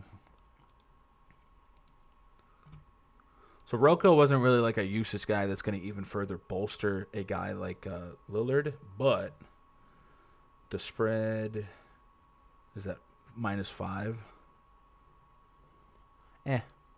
Nothing crazy. So Damian Lillard, Harden get triple doubles today. Do I think James Harden gets a triple double? No. Does Luka? Possibly, but I would have Luka. 17-1 odds. So I was wondering. You get 17-1 for both of them or one of them? Yeah, for both. That's a sucker bet. I'm into it. Anyway, Thunder side here. So SGA, let's talk about SGA. 8,200, 8,100 on DraftKings. Like there was a stretch where SGA was finally living up to the what we had hoped for preseason, right? And then at Denver, kind of fell by the wayside. Game got away, But look at this. Back-to-back games against the Clippers. High minutes here. You take out George Hill. SGA might play as many minutes as Fred VanVleet tonight and drop 40+. Another strong AK guy, I think. Maybe his floor is a little lower than we want it to be. But this matchup against Portland, their defense definitely taking a step backwards with no McCollum, no Robert Covington. Is SGA just like in front of our face for 40 to 50 fantasy points tonight? I think it's possible. Moving past him for some maybe George Hill minute beneficiaries, Ham Diallo, Lou Dort. All these guys have a chip in a chair, I think. I think it's a very cheap team overall. You would assume that other than SGA, at least one or two of these Thunder guys become viable for fantasy. And then we look at the Blazers. I was somewhat disappointed last night in Enes Kanter's minutes. He played 24 minutes. I'm okay with that. I was hoping for a little bit more. Could I get 27, 28? Nonetheless, Kanter is a guy that's likely going to be a point per minute more often than he's not. Could I get a cheap double-double? I think very possible. And he might benefit from a couple extra minutes of that front court, being one body short. So Kanter kind of sticks out for value. I like SGA. And then Dame Dollar, going to be one of the most hyped late-night hammer plays. He was over 40% last night, 60% in some of the stuff I was in as well. A 10.3K on DraftKings. I need that 50-plus fantasy points. But at this point, is there enough 7, 8, 9K girth to where if I get that 55 from Dame, but if I get 48, 50 from one of my AK guys, I might sacrifice that 6 points and make my lineups a little bit more even. But I'm certainly not pushing back on Lillard. If you love Lillard, this team will live and die by him tonight. And it's actually incredible that they're 5-point favorites, is it not? They're back to back. Nobody. There's no McCollum. No Rocco, anybody like that. So the fact that they are still favorites, that says a lot for Damian Lillard. Lillard, of course, wife or his old lady gave birth to twins over the weekend. So is that double baby narrative? Last night was for one of the babies, tonight's for the other one. What do you do with this one? Is Carmelo Anthony now? Do we put him at 32 minutes at 4-1, 4-6 in a revenge game? 4,600. Same price, Torian Prince coming off a bad shooting night. I would say I'd play if Torian Prince starts. I want Melo every time over Prince. I just don't have. I think so. The confidence in Prince. Carmelo Anthony too. Just gonna have to do more for his team. You play Lillard. I think Enes Kanter is a tricky one. A couple letdown games and good spots. San Antonio, New York. You would think he would smash. Just hasn't gotten it done. The minutes 27, 24. I wish he was playing 30+. I don't know why he's not. With no Covington, I mean, Carmelo Anthony actually might be an elite value play. Bro, how are the Blazers favorite, bro? That might be my pick. If you can get Thunder +5, Damian Lillard is the only starter. What is this lineup? Rodney Hood, Melo, Kanter. This whole lineup is absolutely stripped down. And is Carmelo Anthony a core value guy now? A core value at 4-1. I don't see a whole lot of probably. Yeah, I'd take Derek 25, Jones Jr. 30. seen 30, but somebody's got to take over the Covington minutes, and I think it's Carmelo. Yeah, but Melo and Covington are opposites in what they do. Yeah, I just think Carmelo's gonna. I mean, again, with no CJ McCollum either, Carmelo, I think is gonna probably take the second most shots on this team. I think that's fair. Him or Kanter. Yeah, I mean, unless Rodney Hood decides to just chuck a bunch. Give me Lillard. Give me Melo. I'm probably staying away from Kanter, just like other centers today. Give me SGA. I just think, again, Portland's going to play no defense. He's AK. He has the upside. I'm just going to keep playing him when he's that price tag. He played the Clippers past the game and got 49-40. Portland, good late night hammer. Give me SGA, and I think that's it. If Horford doesn't play, we love targeting bigs against. He's been ruled out. We love targeting bigs against Enes Kanter. Isaiah Roby. Maybe is Roby still a power forward on? He is on DK. I like that. So there's definitely value here, but man, I don't like. I'm there. I'm still there on Aaron Gordon. Adebayo. Let's not forget he's a tier 1 guy, right? I don't know Yeah, if I mean, power forward. Like you could play Roby and Carmelo and still get those guys in. Like those are the guys you play to get those guys on in. DraftKings, sure. I was talking about Yeah. FanDuel, but I only get two Okay. of them. Okay. Yeah. I think on drafting they're elite plays. I actually great value. Like Roby again against Carmelo and his Canada front court, smash spot. Portland, no Covington, no McCollum. I think Carmelo's in a smash spot. Great late night hammers. I mean, man, I might have more of this game than I expected. Ham Diallo at 3,900 has a little bit of pop to him too. I think on DraftKings we've seen some slate breaking performances from him. Lou Dort, uncomfortable price, but we've also seen him drop 30. Chat, what do you guys got before we get out of here? Dean says it's not just McCollum out. CJ's literally the only guy. Yeah, McCollum, Nurkic, Rocco. There's a whole different Blazers team. And I get it. OKC on paper doesn't look like a fantastic squad, but maybe some credence to the fact that the Blazers are on night 2 of back-to-back. You know what I'm saying? Like, it's Dame or nothing. Like, if Dame doesn't have 50 real points here, do the Blazers win this game? Like, it could be that. I mean, Carmelo might need like 30 real life points. We could see a Carmelo like big game here. This game, I'm with that. I'll be playing it. Donald said OKC is not good either. It's just SGA. I agree. How much SGA? I almost want to like tier.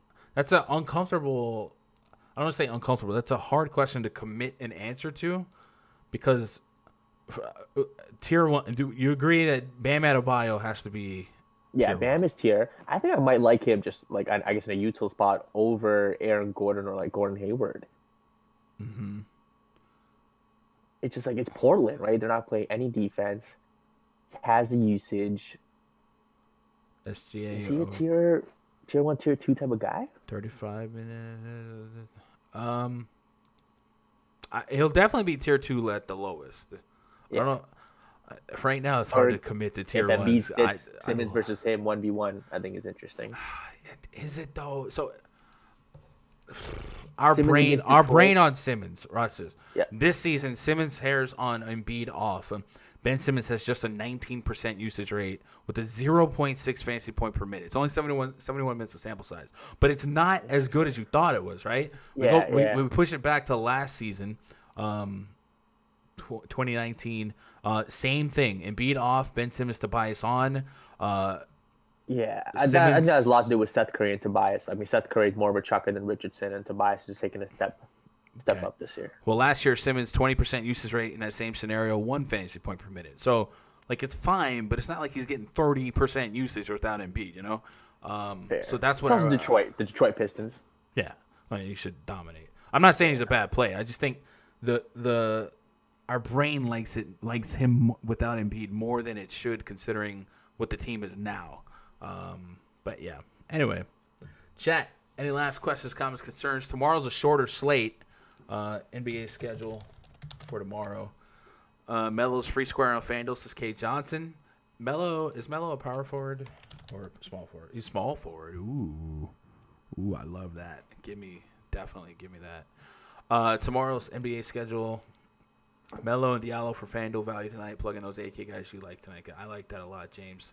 Dame Dollar. Making money ain't new to him. 3 games tomorrow. Do I even stream, chat?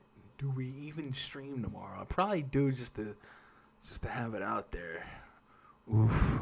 But yeah, 3 games tomorrow. There's a late lock. So if I did a stream, expected it either 4 or 4:30 Eastern, 3:30 Central. Depends on what you guys. If I didn't do a stream, maybe I do like a more elaborate breakdown video.